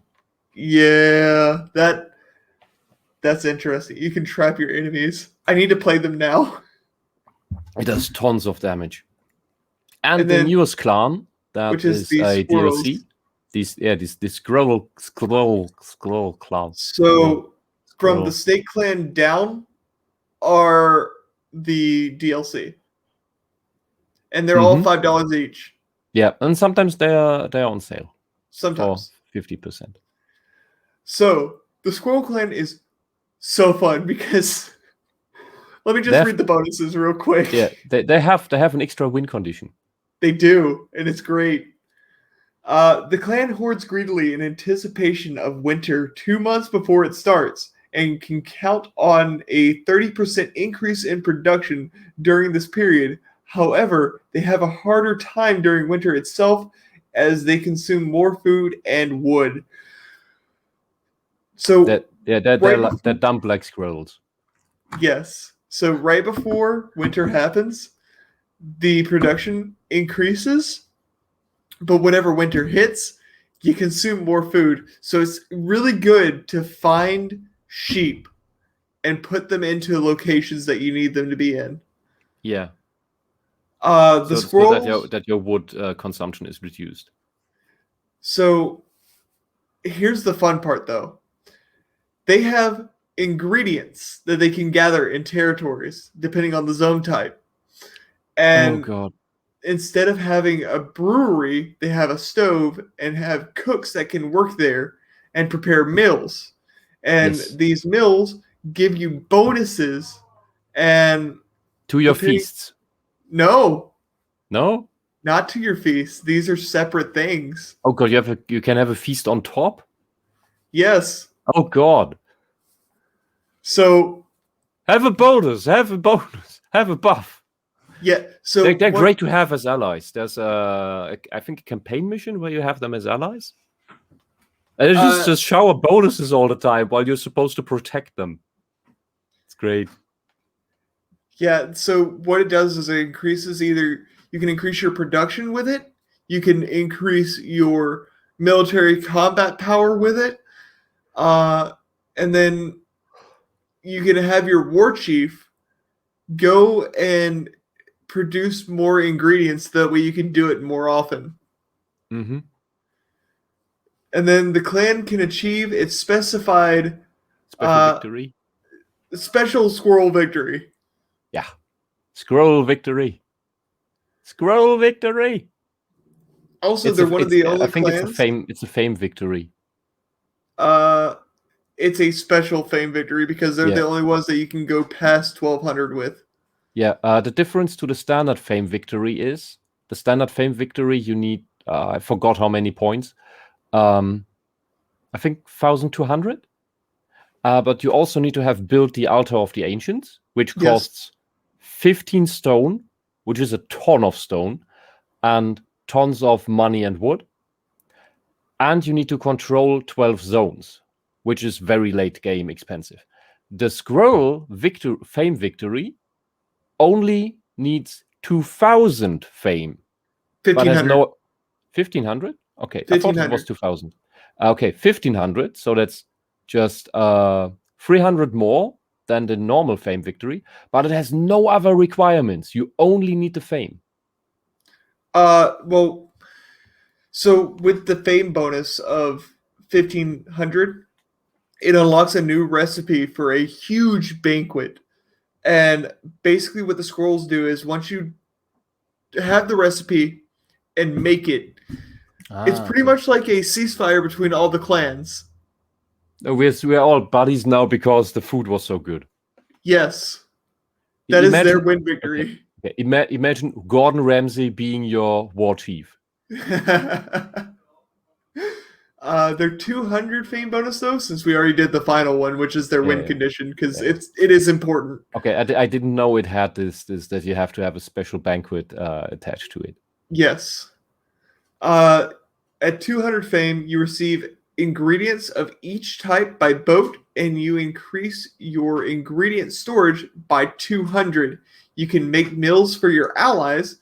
You unlock gift routes at the trading post, so you can gift it to other people. Okay, so you can make others even more happy. Yes. The internal trading people. Yes. Instead of external trading. Oh god. The 500 fame bonus, you gain fame Plot based for upon. the throne.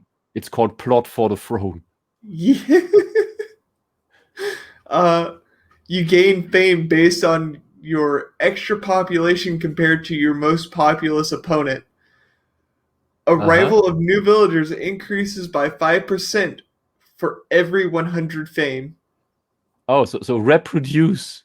Like squirrels. And overbreed the enemy. Yep.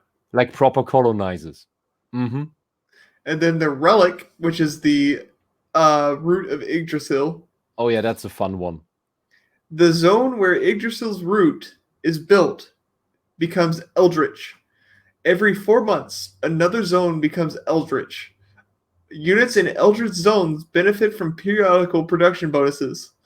Enemy units in an eldritch zone have a chance to pick a fight with their own kin for 5 seconds. Yeah, they go insane. But you don't. You're fine. It's a little bit of Cthulhu shit nonsense. Well, think about it this way. That squirrel there that is representing the clan is the squirrel that lives on Yggdrasil. Yes. And that squirrel is massive. Yeah, well, Yggdrasil is massive. So Ratatoska must be massive too. Yes. That's why the giant boar is massive too. Because the boar lives at the base of Yggdrasil and the squirrel lives in Yggdrasil. Yeah. Anyway, the thing with this guy is the zones also change their looks. Like you remember the scene with the Valkyries at the tree? Yes. Yeah, the trees in that zone and the grass in that zone turns that light blue magical color. And that then slowly spreads throughout the island. It's really cool. And I haven't bought them yet because I have all these other clans to play, and either it'll be reduced by then in price, or I'll just buy it then when I'm through with all the other clans. There's so much to do yet. But I had to reduce the difficulty back to hard because the start with the Kraken was really difficult, especially after I was out of the game for a few months. I think I can pick it up at extreme again. When you play it at extreme, it gets challenging. I would say the difficulties are all named one level higher than they actually are. Like normal is easy, hard is normal, and extreme is hard. Oh, I just looked at the Night of the Living Draugr, the Halloween event. It Yeah. ends in 17 hours. Oh, So nobody okay, would be then- able to get the special town hall. Yep, they will probably not be able to do it by release time of of this video. the stream. It's very sad. However, I think then we should play a game today so you can get the hall. Yeah. Because when you play a game in this mode and win it, you get a special town hall skin. The dwarves are staying though. That the new neutral faction of the dwarves are staying. Crowns and Daggers is going to be the current latest free expansion. Yeah, well, it's a content update, really. I wouldn't call it an expansion. That word They is called used it way an too much. expansion. Yeah.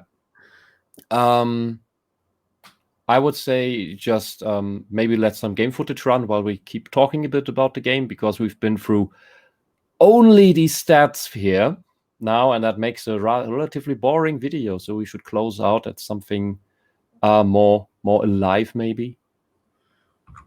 Here it has a single player campaign and a conquest mode.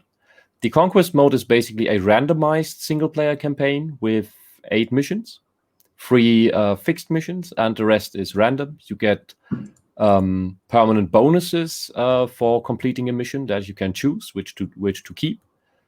And I think it's out of 20 or 25 something, 20 to 30 different mission types, of which some are more annoying than others, but most of them are fun. Once you figure the game out, they can go pretty quick. Others are more like puzzles. One of them especially I am more annoyed by at this point. It was really fun the first time.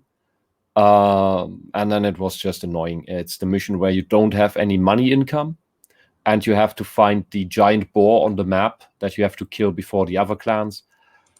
And it's you can only gain money through scouting ruins and abandoned houses on the map. Problem with that is that upkeep costs money. If you run out of money, your buildings start to burn, and you need money to also recruit warriors. So it's just annoying. It's relatively easy with the Kraken clan, as they can sustain themselves on the coast relatively well, but it's still horribly annoying. It's just fun the first time. Any of the other missions are pretty fun. One is a domination only mode where you have a donut-shaped island, and you just run up and down the thing and kill the 3 other clans. Others are who befriends the giants first. Yeah. So the Halloween thing says that it has 2 days left on my side. Oh, okay. And I have the town hall. You have the town hall? Yep. I went to the expeditions section. Let me actually show that so that way people know. So there's a little thing in here for expeditions. And there's an event expedition. Those are your achievements. All you gotta do is finish one game. Finish? Yeah. Okay, you didn't need to win. Okay. Yes. And then it gives you these little things here. It gives you silver. Which you can then go to the treasure. Is it treasures? Yes. Yeah. And you can go in here and purchase cosmetics to make your area look a little bit different, including cosmetics for your war chiefs. Mm-hmm. Some decorations. Yeah, sadly, you can only have one decoration. I need to see if there are any codes that they've put out for cosmetics, because I bet they have. But yeah, It's just a way to get free cosmetics and have things look how you want it to look. Yeah, it makes the achievements actually have a point. And there we go. Yeah. But yeah. Also, you can in Conquest you can compete with a friend as well. You can compete against a friend actually, because Conquest is solo for you. But what you can do is you can invite somebody. Like if I were to invite Wisp to a Conquest, she and I could compete head to head to see who can complete the Conquest faster. Wait, really? You can play Yeah. multiplayer Conquest? It's multiplayer in the sense that we are competing to see who can finish it faster. That is it. But Conquests take forever. Uh-huh. So does it just count the playtime or what? It counts the playtime. Okay. Okay. But and then we get the same missions or what? I think we can play different clans. We'd have to try it out weird. sometime. Yeah. Yeah. I'll just let some game footage run. If you can't find anything, maybe look at my Twitch channel. The last VOD should still be up. I think I haven't downloaded that yet. Let's see. The Conquest isn't really showing the actual game thing because you have all these bonuses on it. It still looks the same, but That's yeah, like you can build more buildings. It's Wisp in the Woods. You know where my channel is. Oh, my Twitch, I had to reset because that leak that happened. Mm-hmm. And I have just forgotten to sign in on other things besides this. Here we go. Let's see. There we go. Turn that down. Make that full screen. Share. There we go. Here's some gameplay footage. Yeah. So what did you want to say, Wes? That's the beginning of the Kraken clan. Yeah, that's a winter island, and there's already a wolf attacking. This is a very hostile map. The mission here is there is an undead warrior at the center of the map, and he is also invulnerable until you kill the 5 ice giants protecting him. You are allied here with all the other clans and try to get to him. They increased the difficulty. They with this last update, they revamped all the missions so that they're harder and feel more like they should. So in this one, the enemy also, the only event that happens is these dark portals appearing, usually around winter or before winter, where undead come spawning into your territory. And before you had like up to 3 maximum, I think 4 portals per tile at maximum. Now it gets more every year. And it can be that you have, I think it went up to 12 portals on 1 tile for me. That's an army of undead that you really need your own army to defend. Your tower isn't enough for that. A tower can maybe defend against 3 of them at best. And the undead, I think they need 3 hits to kill a villager. What I did not expect this mission. This is the first time I played this mission after the update. Without me noticing, the undead were wiping out 2 of the other players of the AI. That didn't happen before, because, as I said, we weren't that strong before. There on the left, the big tree indicates that this is a forest area, a real forest, where your woodcutters get a 10% production bonus. And then if you have like the ox, it would increase their 40% production to 50%. In a way, yeah. And you can build your woodcutter anywhere, on any tile. The amount of trees doesn't matter. The trees respawn automatically. That's not the issue. So that's just a visual thing. All right, I remember the way the villagers spawn in this game is similar to Battle Realms. Have you ever heard of that game? No, I have not. But Great, then that is something we will talk the next time about. Because And- Battle Realms is an amazing game. I played it when it came out. It has a really tough campaign. And I didn't even finish it as a kid. So maybe I should get it back out at some point.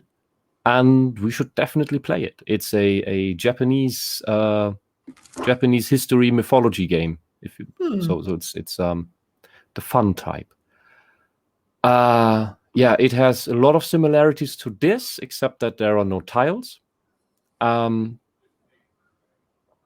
there's the undead were spawning and they're attacking my villages, and I'm trying to micro a bit and fail at that because I'm bad and exhausted. Oh. Yeah, and there's this at the beginning of this mission. There's a lot to do. Hold on. What are you doing?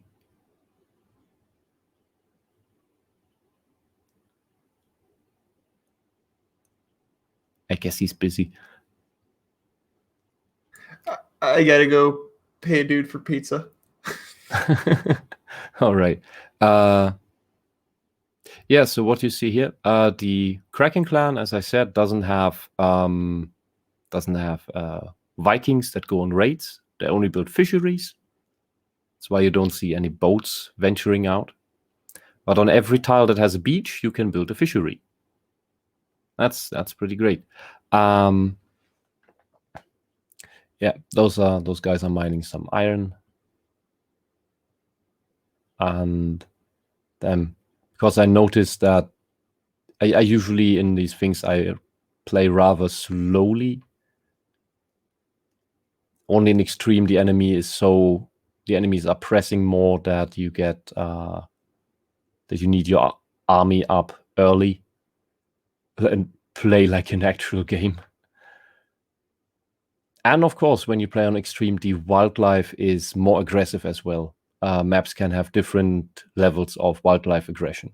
That means how frequent are they going to invade your tiles, as well as, of course, enemy factions or neutral factions.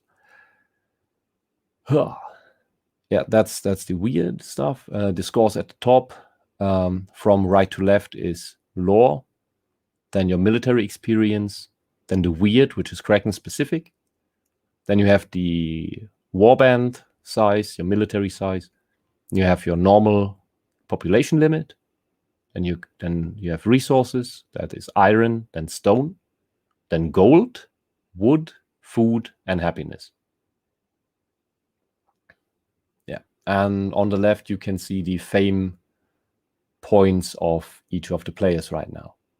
But for this mode, for this mission, fame is deactivated, as well as all the other win conditions, because the only win condition is the undead warrior has to be killed. Doesn't matter who does it. It's an allied game.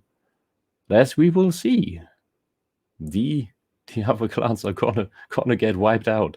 I have trouble keeping up the one on the right alive. That's when I noticed that the others were wiped out.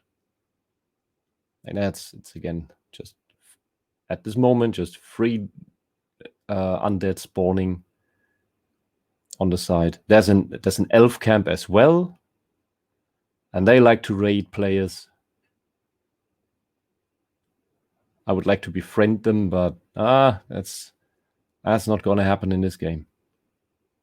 If Cyrek gets back, maybe he can skip forward a little bit. It's winter right now. That's why the wood and food production is much lower. All production gets lower when there's a winter. Because it's a bit annoying working in winter. That's why you should not keep your shop doors open and your heaters off. Might not want customers to stay inside and buy stuff. Just a fort.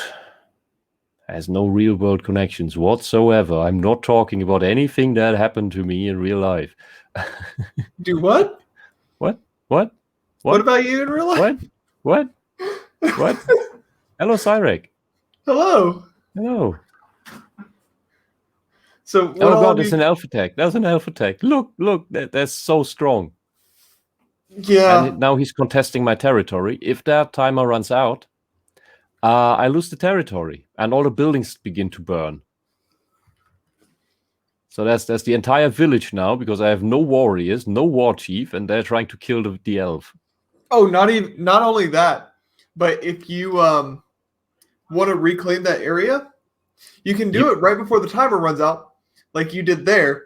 But if you lose it, you have to rebuy it with more food. Yes. Which is especially great if your food production is inside that thing.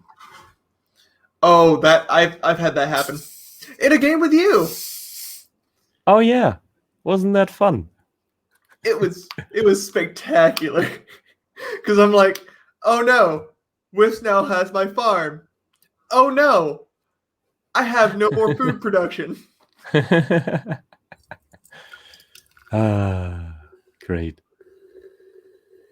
But yeah, this game, I highly recommend it. It is so fun. I honestly never had any type of strategy game where the single player is so much fun and has so much of so many genres.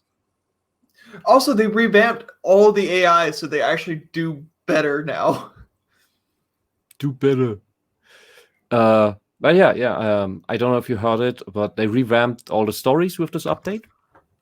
Not stories. Not stories. I mean the conquest missions. The special mission types with the maps with their special objectives.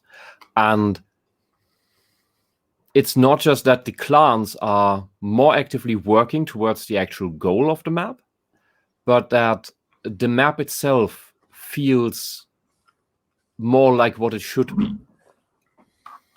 Like, as I said here, the undead spawns per year increase per tile. Like, they were limited to 4 or 5 or something.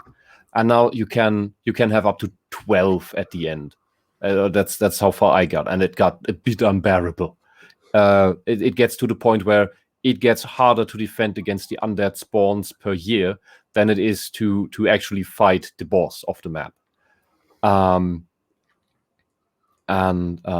In the Befriend the Giants map, before it was that the enemy clans try to kill the giants, and you have to befriend them before that happened, before they are wiped out. Now it's that all clans try to befriend them, and it's more of a trade war. And the one where you have to stay on the tile with the gates of hell, where the Valkyries come from, they spawn much more frequent, so that the pressure is much bigger. It's all been revamped, and it's much better. It was fun before, and now it's better. Yeah. Oh, and the Valkyrie also heals while she is in the vicinity of the Horger, the building where she comes from, when she's on the same tile as that. It's a slow heal, but it is a heal. Yeah. Maybe you want to skip ahead a little? Yes, I can do that. Because this map is mainly a lot of micro because you have to catch up. Yeah, I caught a little more. There's a lore stone, so I can get. There's the forge, and the war camp, and another fishery. Because this map, thankfully, has only beaches. I think it was built for you. It's built for the Kraken, yeah. So you need that food. And I tried to get to that tile on the left. I never got around to it and befriend the elves properly. There's so much. There's just the pressure on this map has increased so much. Yeah, and I still keep forgetting to use the spell on inland tiles so that I don't get a penalty with the Kraken. I usually remember it when I fight on it or after I took it over. And oh damn. And I really like the Kraken. This is one of these mechanics you have to remember that you have to use them with them. Like, I really like the Wolf Clan. I actually need to finish their conquest. And what we should do one of these days. Oh yeah. What you get when you beat a conquest is that you get the clan specific town hall as a skin. So yeah, that's what you can win. You can still just use the ones you can buy from the shop for achievement points, but the clan specific ones you get for finishing the conquests. You wanted to say? What we should do one of these days is see what the co-op one is. And if you want to stream it, go ahead. Oh yeah, I can stream it on Twitch. You can maybe record it for a morning show or something. There, look, it's already 4. It's already 4 on this tile, and then some more on the other. Ah, God. Yeah, maybe skip ahead a little more. Oh yeah, here. You saw a special of the Kraken clan. Oh, I skipped way too far back. In the research tree. Yeah. Bloop. It's about here. Build a tower. Yeah. It comes right up in a moment. There. Yeah. Frame. One more frame. Yeah. So the first war technology of the Kraken clan is that your warband size is +1 per military building. So you get 3 units instead of 2 per building. That is a lot more. That's a way bigger army size than others have. And all your attack power is increased by 10%. And they cost less. So this is pretty amazing. And it's more of a compensation for how limited you are in how you want to expand. The others are in the economy tree down below.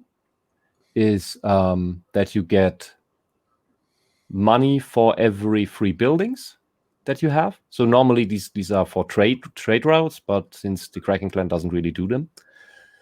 And knowledge from beyond. That one, among other things, gives you lore bonus for every trade route you have active. And, of course, more money. And what do you have in the military tree at the end? That's the extra Valkyrie. And you can, with an upgrade from the Smith, the Valkyrie does 15% more damage. And you can sacrifice her on a tile to gain that tile for free. And then you can just summon a new Valkyrie. So that's you can technically use your weird magic for colonization. It's pretty cool. And the top left, I can't read that anymore. Oh, right. Foresight. That is, you increase your weird production, and you get something else as well. It's 20% production of weird and 50% more happiness from your Norns. From your Norns specifically. Oh yeah, it's a pretty good upgrade.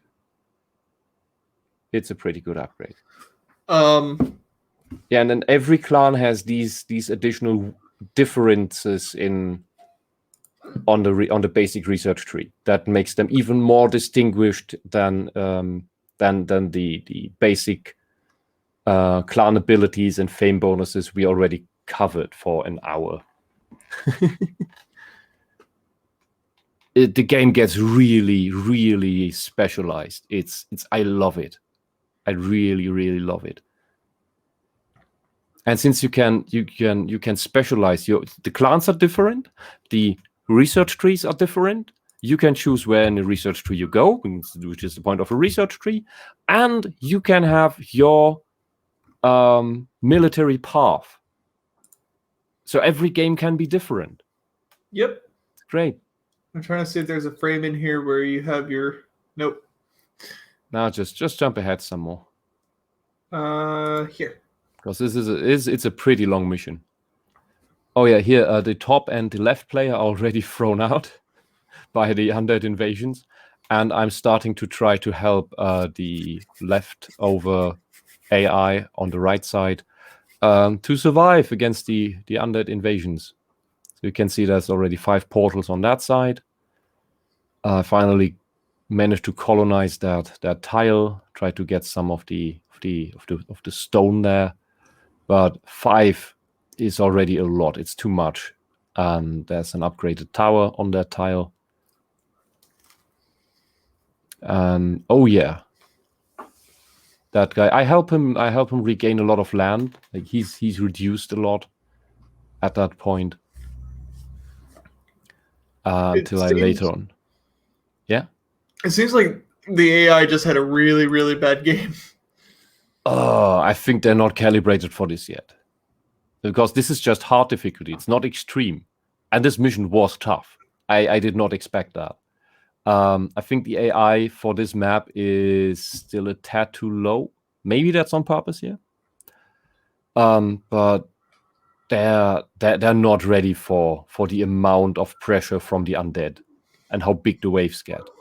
They're the way they send around their military is usually too slow in response.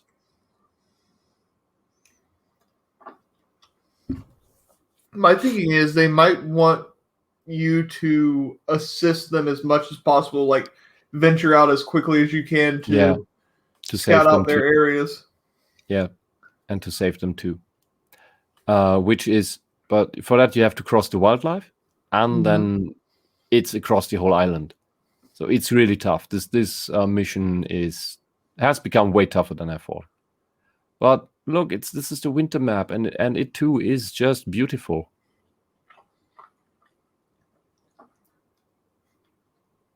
Like the series, the music, the gameplay, everything in this game is amazing. There are a few drawbacks, such as I wish the hotkeys were a little bit better, but they're good for what they are. I keep forgetting them. That's like I know Age of Empires hotkeys. I don't remember Northgard hotkeys. Well, as long as you know how to click B for build. Yeah. Another one would be, like you were saying, the Conquest. The AI just isn't there yet for being properly balanced, unless it is a design choice for you to actually go out and take care of things and with the AI. For the giant hunting mission, the AI was pretty good, or it was cheating. I don't know. I have a hard time believing that the AI for that mission was really not cheating, or they would have had to have scripted it really well for it to be able to keep up with the natural map. Because those giant attacks, man, these guys are tough. If you don't watch out, they'll kill your army way too easily, and your villagers too as well. Yeah. That's the extra Valkyrie. Yeah. Maybe skip to another mission. There should still be another one in that. It's a very long play. There's also a winter map. All right, this mission is who kills 3 wyverns first. And the wyverns just show up randomly, or are they on the map? No, they're fixed on the map. And this was a really tough start because it was very narrow.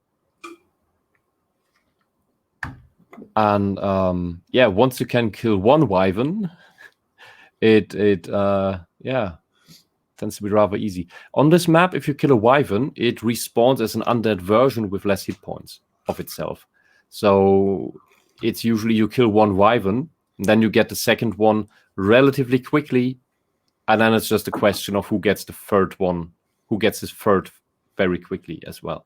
The AI on this map mainly throws its warriors against the wyverns and whittles them down. So you can exploit that by trying to run the wyvern over when it's on low hit points.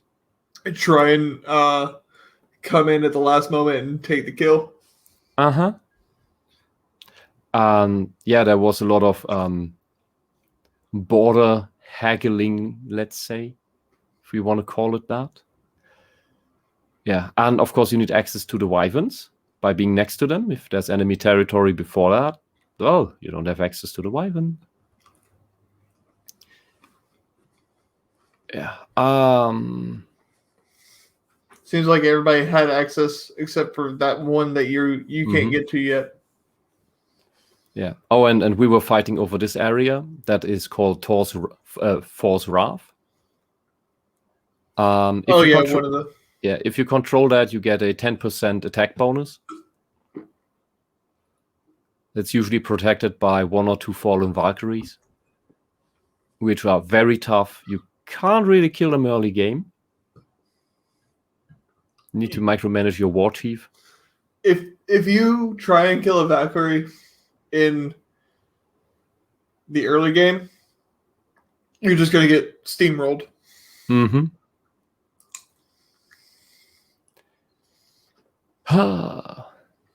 Yeah, so there was a lot of aggressive expansion in that area by me, where if I wouldn't have taken that, the AIs would have run me over. Like it looks fine in this mission until you check the winning conditions, and suddenly the enemies have 2 wyvern kills, and you don't know where they got them from. It's really odd. Yeah, I'm sorry there's not much going on in this map. Let me skip ahead again. Yeah.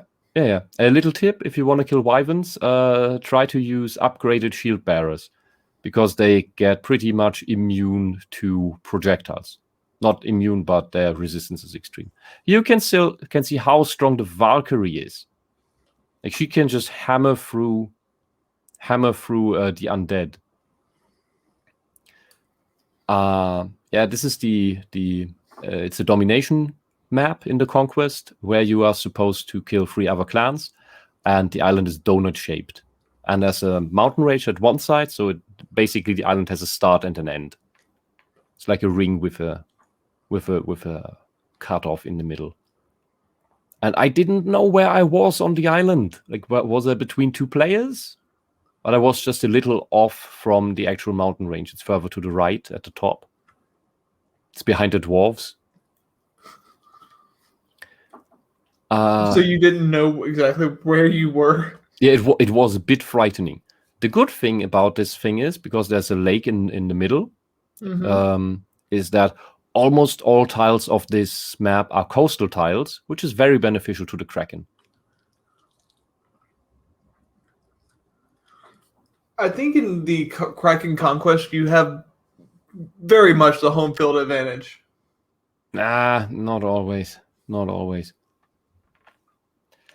I think it got revamped with the update. I think they balanced a lot, that it is all more thematic. It's kind of the vibe I'm getting. I think I started on the Boar Conquest, and with that, they had a lot of areas that had wolves and bears. So you just have those 2 protecting your land at all times. Mm-hmm.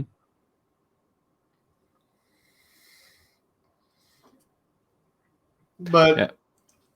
I highly recommend, if you get this game, start with the Wolf Clan, because they are the easiest. They are full conquest, and you just expand as quickly as possible, build up a warband, and take out the enemy.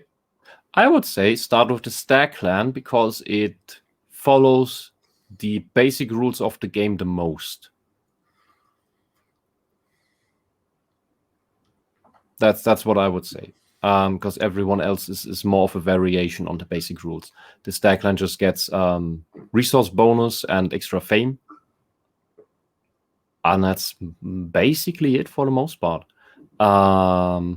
Also, as the very first thing to do in this game, I would recommend playing the campaign. Yes. It's pretty great. I don't remember whether it's 10 or 20 missions. I think it's 20. Mm-hmm. So it's and they're really good. They're fun to play. They have voice acting, and for various missions, you can at the beginning of it decide what clan to play of those that joined your campaign. So you can even replay the campaign with, and it's not that you choose one clan and then play the whole single player campaign with it. It's that every mission, depending on the story, who's present, you get to decide: are you going to play the Stag clan or the Goat clan or the Raven clan? The other ones are also there usually, but you decide basically from which position and from which clan you play the mission.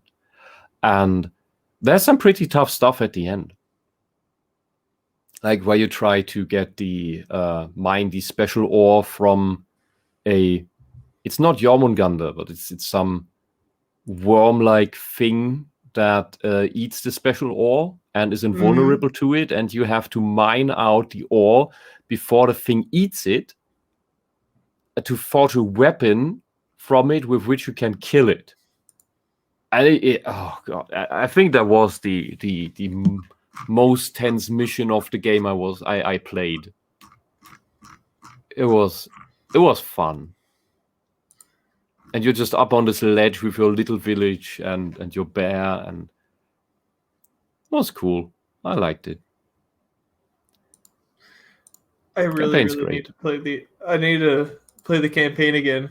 I just remember it being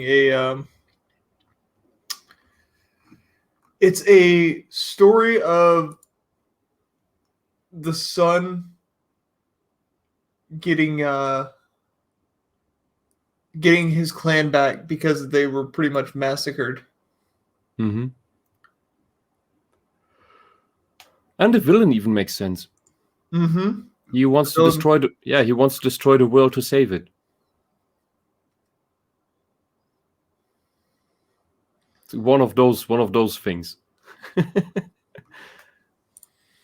And he's you could say he's your Thanos type. Like, he knows what he's doing is cruel and horrible, but knows it needs to be done. Yeah. And there was another part in it too where it didn't feel like it was forcing itself.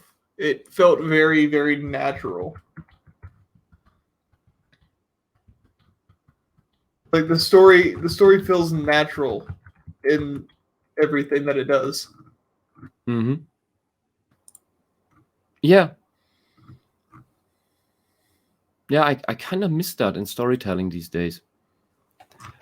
Oh yeah, and here, once summer comes around, or spring rather, I will notice a very, very horrible thing. Because there, where I wanted to take the next tile with the iron next to the elves, so that I could befriend the elves, so they would stop raiding me. I see it already. Yeah. You know, there are these little beasts that are very expansionist. Oh yeah, and of course, in the spring there was my village was raided by ghosts from the sea, which are very hard to hit because they're ghosts. So that was annoying.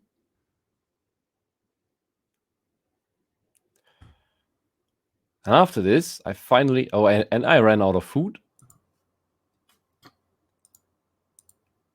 That's why I upgraded the fishery.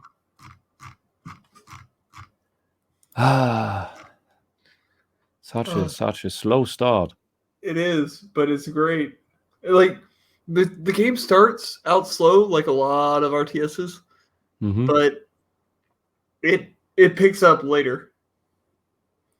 Oh, and here I realize kobolds have taken the territory I wanted to colonize. Where did these kobolds come from? They're 3 tiles. They're 3 tiles in. What the hell? Why are there kobolds here? And there's 2 undead on that tile, and 4 kobolds. I can't kill that. Yep. Like, what the hell? If the you befriend, are very, very expansionist. oh yeah, And if they can't expand anymore, they start to raid your territories because they want to colonize it. And then you have like 7 to 12 kobolds running into your tile. That's they don't have a lot of hit points, but damn, they kill everyone. They're like Skaven. They just zerg you.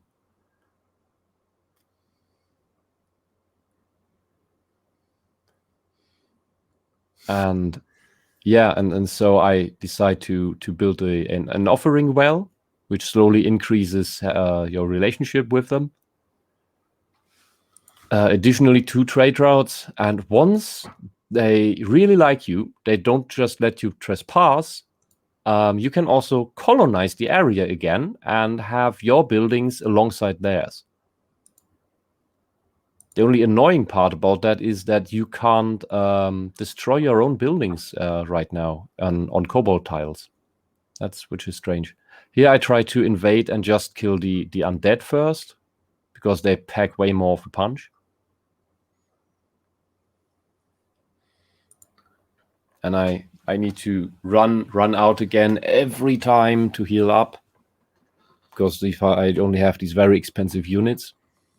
If I'd sent the normal warriors and they'd get targeted by the kobolds, they'd lose hit points so fast. You need to micro a lot then if you don't want to waste all the gold. And it's a villager after all, as well. That up there is the dwarves. Yeah, I think they revamped it because they added the dwarves. So they had to change up a lot. Mm-hmm. And it gave them time to rebalance things.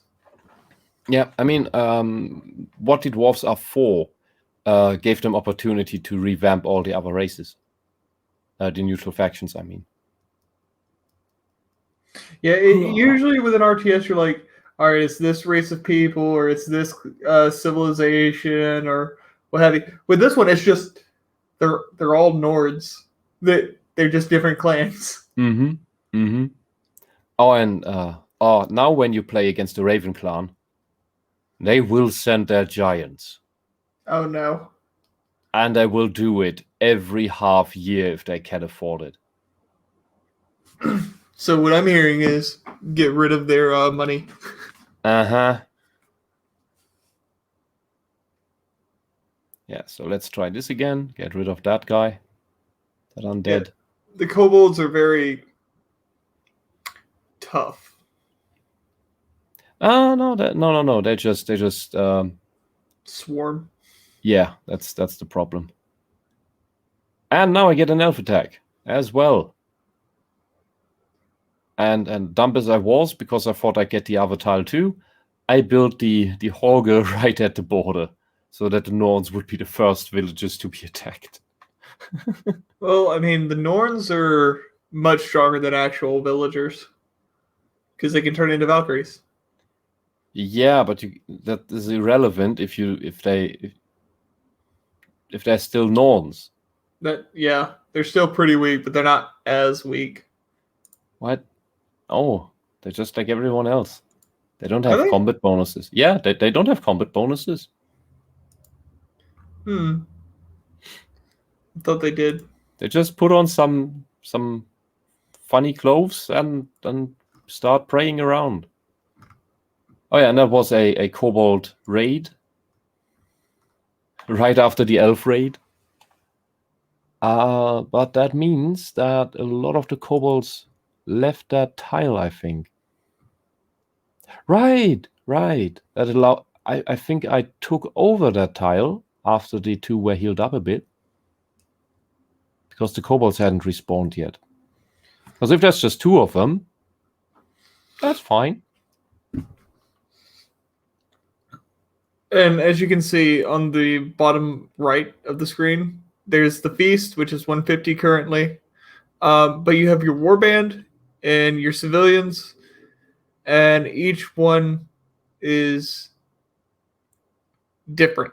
The villagers you need to keep a few villagers around because they collect food passively, and they build things. If you don't have villagers, you can't build anything. Yeah.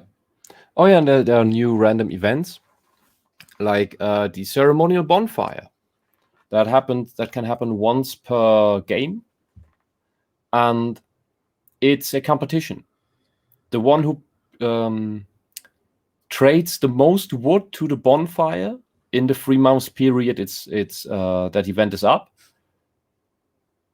wins a free knowledge, so a free technology. Yeah, that's how you got ahead of me. No, that thing didn't exist back then. No, whenever we were playing the other day. Oh yeah? Yeah, remember? Oh, right. Yeah, I remember. You were 5 off from me the entire time, and you beat me. Okay. Well, then you need more traders. I did. I had 2. I had 2 going at the same time. Look how pretty this little island is. Although I've seen prettier.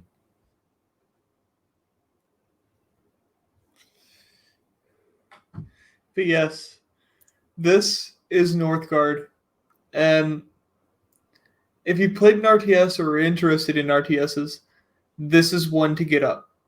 Yeah. Pick up. Yeah, you can play it in a very chill fashion, and you can really go into mastery of this game. And that's something that not many RTSs have.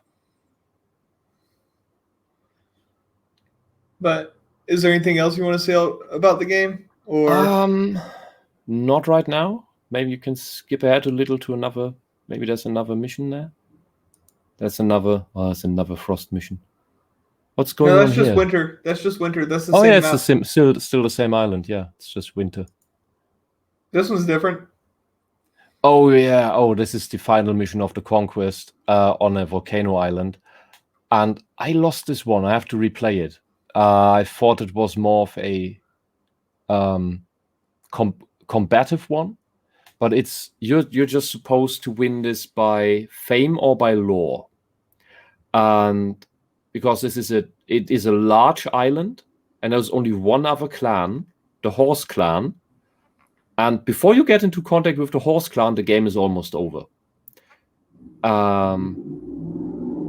So you have to focus on these other things. Dude. Do what? That was loud. Oh yeah, people around here don't care about noise. They're just loud. Yeah, okay. Just next time maybe turn off the mic for a second. Like I have to, and keep forgetting when the emergency helicopter is flying over my roof. Yeah. Anyway, this map. I thought it would be more combative. That was my mistake, and I lost it by I think also 5 or 10 points at the end. There's a volcano in the center that spits out fairly often rocks. And if you don't mine those rocks out quickly, they turn into rock golems, and they are extremely hard to kill. I think you have experience with them. Yes. And so you also always have to keep up space for mine on your tiles, because you never know where the rocks are gonna land. And you have, I think, 4 elf camps as well that are constantly raiding you. 4. Yeah, there's 4. Yeah, and they keep raiding you too all the time, and your enemy. So if you can befriend them, that may put the pressure on the enemy some more, at least. If you can befriend them. If you can befriend them. Killing the elves gives a lot of fame, but well, you need a lot of war power for that. Yeah, well, it's a fun and tough map. I mainly just fooled around here. Damn those elves. Let's see. It seems that you've expanded a bit more. You're now up on the border of the elves. Yeah. All right. One of the technologies of the Kraken tells them where other neutral factions are on the map. That's why this one You see this one dark head on the map? Yeah, those are the other 2 elf camps. That's 1, 2, 3, 4, 5. That's 5 elf camps. No, the one on the top left, that's the dwarves. Oh. And I wanted to get to them because they have great bonuses to have. Like their 3 miners, which are really, really useful in this mission. They can go around and mine stuff. Yeah. Sorry for any watcher that this is without sound. Yeah, because in the game, I on my own streams, I tend to talk over stuff quite a bit and respond to chat. Maybe you can turn on the sound for a moment before we close this off and go into the epilogue. The way that I have it set up through StreamYard is sharing the window. Window sharing does not have sound. Okay. So then that is so. What's the epilogue? Yeah, I would suggest, unless you have other ideas. I do not currently know. Okay. That next time we talk about Battle Realms. Yeah, I will look into it, and actually no, I won't. I will have you explain it to me. Okay. I probably won't get any footage of my own, so we'll have to rely on stuff on YouTube. I will see what they have on YouTube whenever that time comes. Yeah, I know. Total Biscuit loved the game as well, and he had his Korean pro gamer thingy. He forced his Korean slaves to play battle realms against each other and record it. And it was hilarious because they played it as if they played StarCraft, which doesn't work at all. Because it's imagine trying to play Northgard as if you play StarCraft.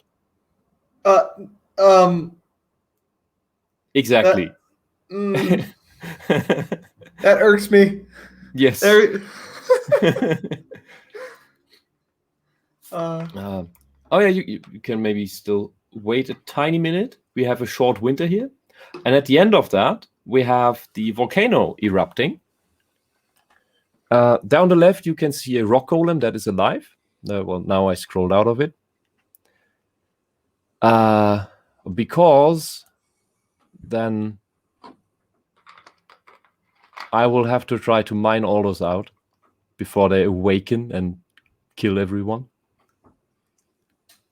Do I already have the northern camp set up? I don't think so. No. Yeah, so on the left side above the minimap, you can see the year's time. Yeah, there's a little rock golem. And some of the attacks do burning AoE damage. It's a bit like poison. It's horrible. These guys, if you don't micro a little bit, they are army killers. Oh, also forgot. There are certain biomes. There is a swamp that if you go in, it will poison you. Yeah, that's a poison swamp. The normal swamp just has very little space to build anything. It's horrible to place buildings in it. There are vines that you would have to clear out on some maps, and the only people that can clear them out are scouts. Yeah, the big vines. Mm-hmm. Then you have tiles that can't be colonized, like the big wheat fields. That if you have units in the fields, they're concealed. Yep. That's pretty cool. And then so there are spawners on some tiles for wolves, for draugr, for bears, and for Oh yeah, that's the rock golems coming down, or rather the rocks. Yeah, I've never seen a bear spawner. What's a bear spawner? It's just a cave.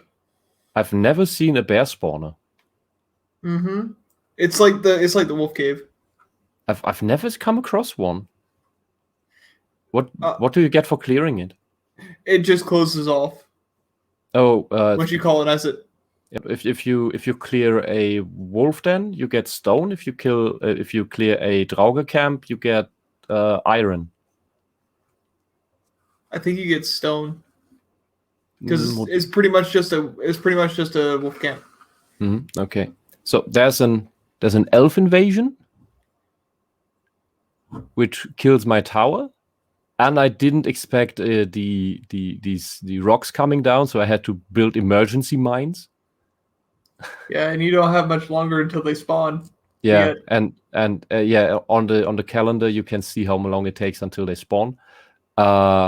And I will lose my tower because I am running out of villagers. Oh, and only one villager can build at a time. Yeah. Well, yeah. This is a map where the build a building building. speed upgrade would be useful. The tower burned down.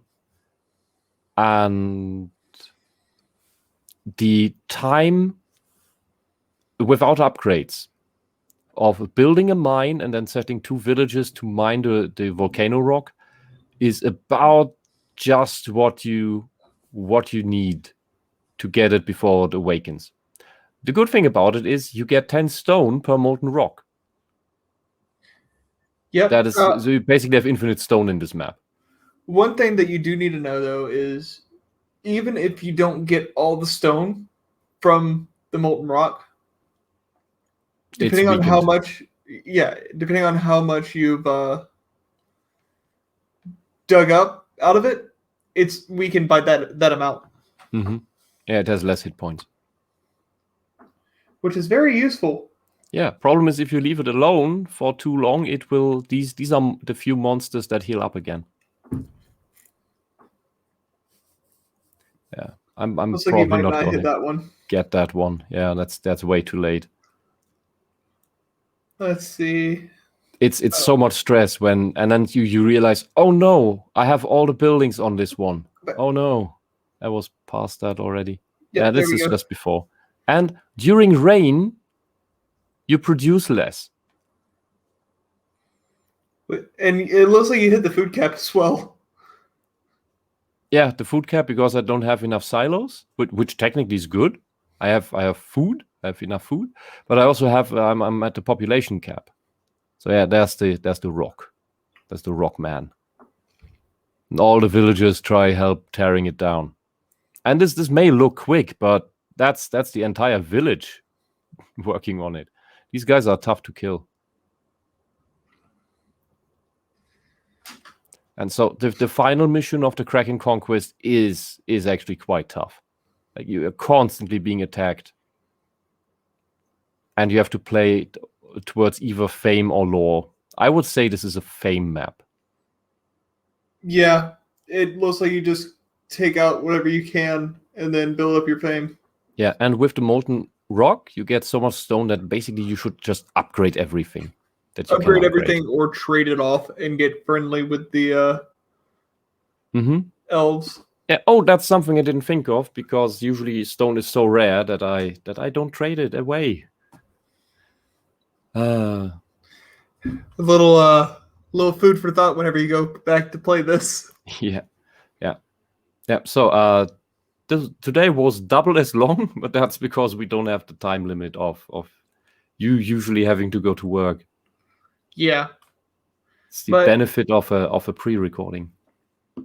That is a benefit of it, and another benefit is that I can put this out whenever.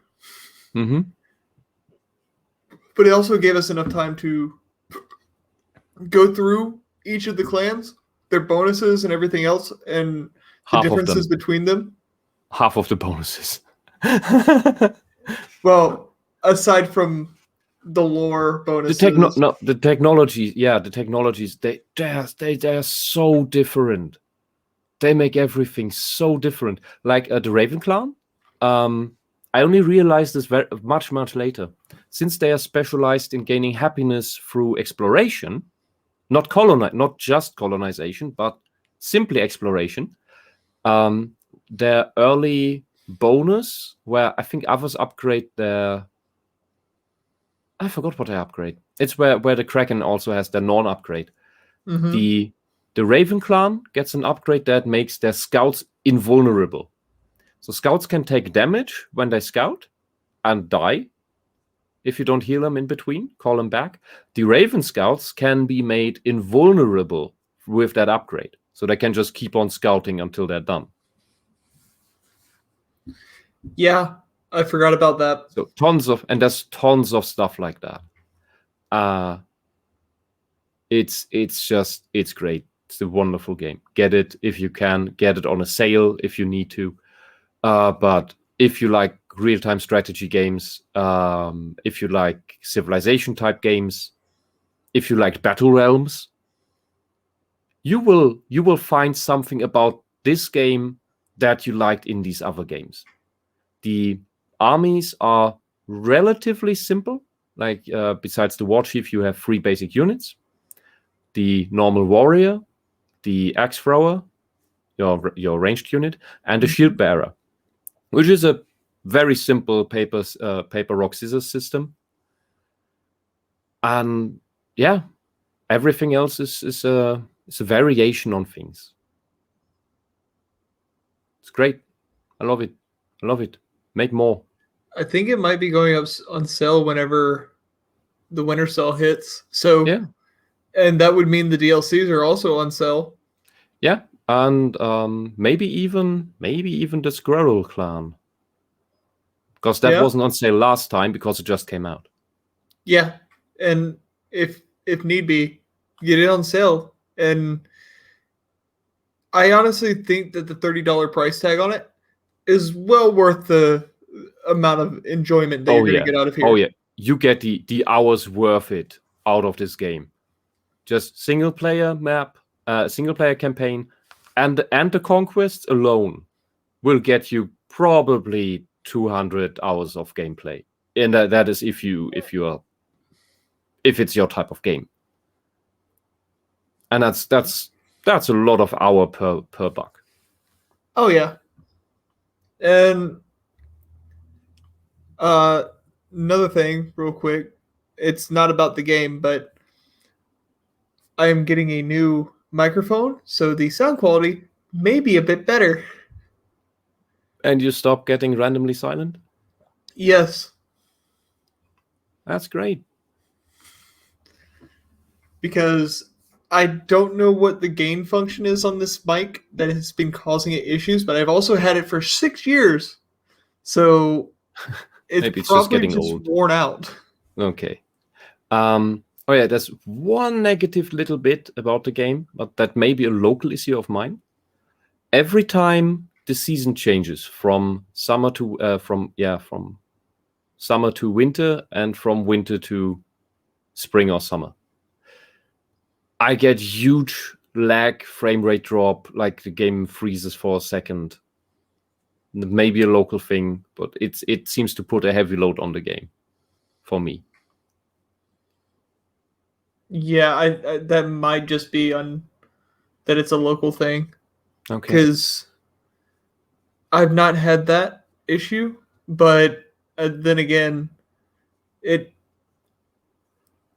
I don't know what it could be if it's not local. Okay, but good to know. Good to know you don't have that.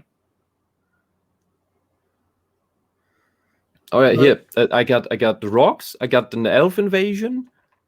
And then this bottom tile, after I took it for a lot of resources, just gets invaded by 5 undead. 5! 5 Draugrs. 5! That's an army. We want it. Yeah, but I've never been invaded by 5 Drauge before this patch. Never. And I played this on extreme difficulty. Like, the entire tomb is empty now. What the hell? Colonize it.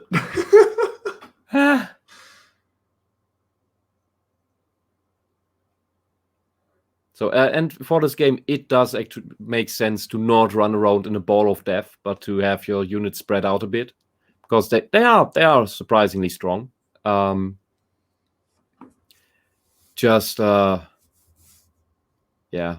of death is a bad.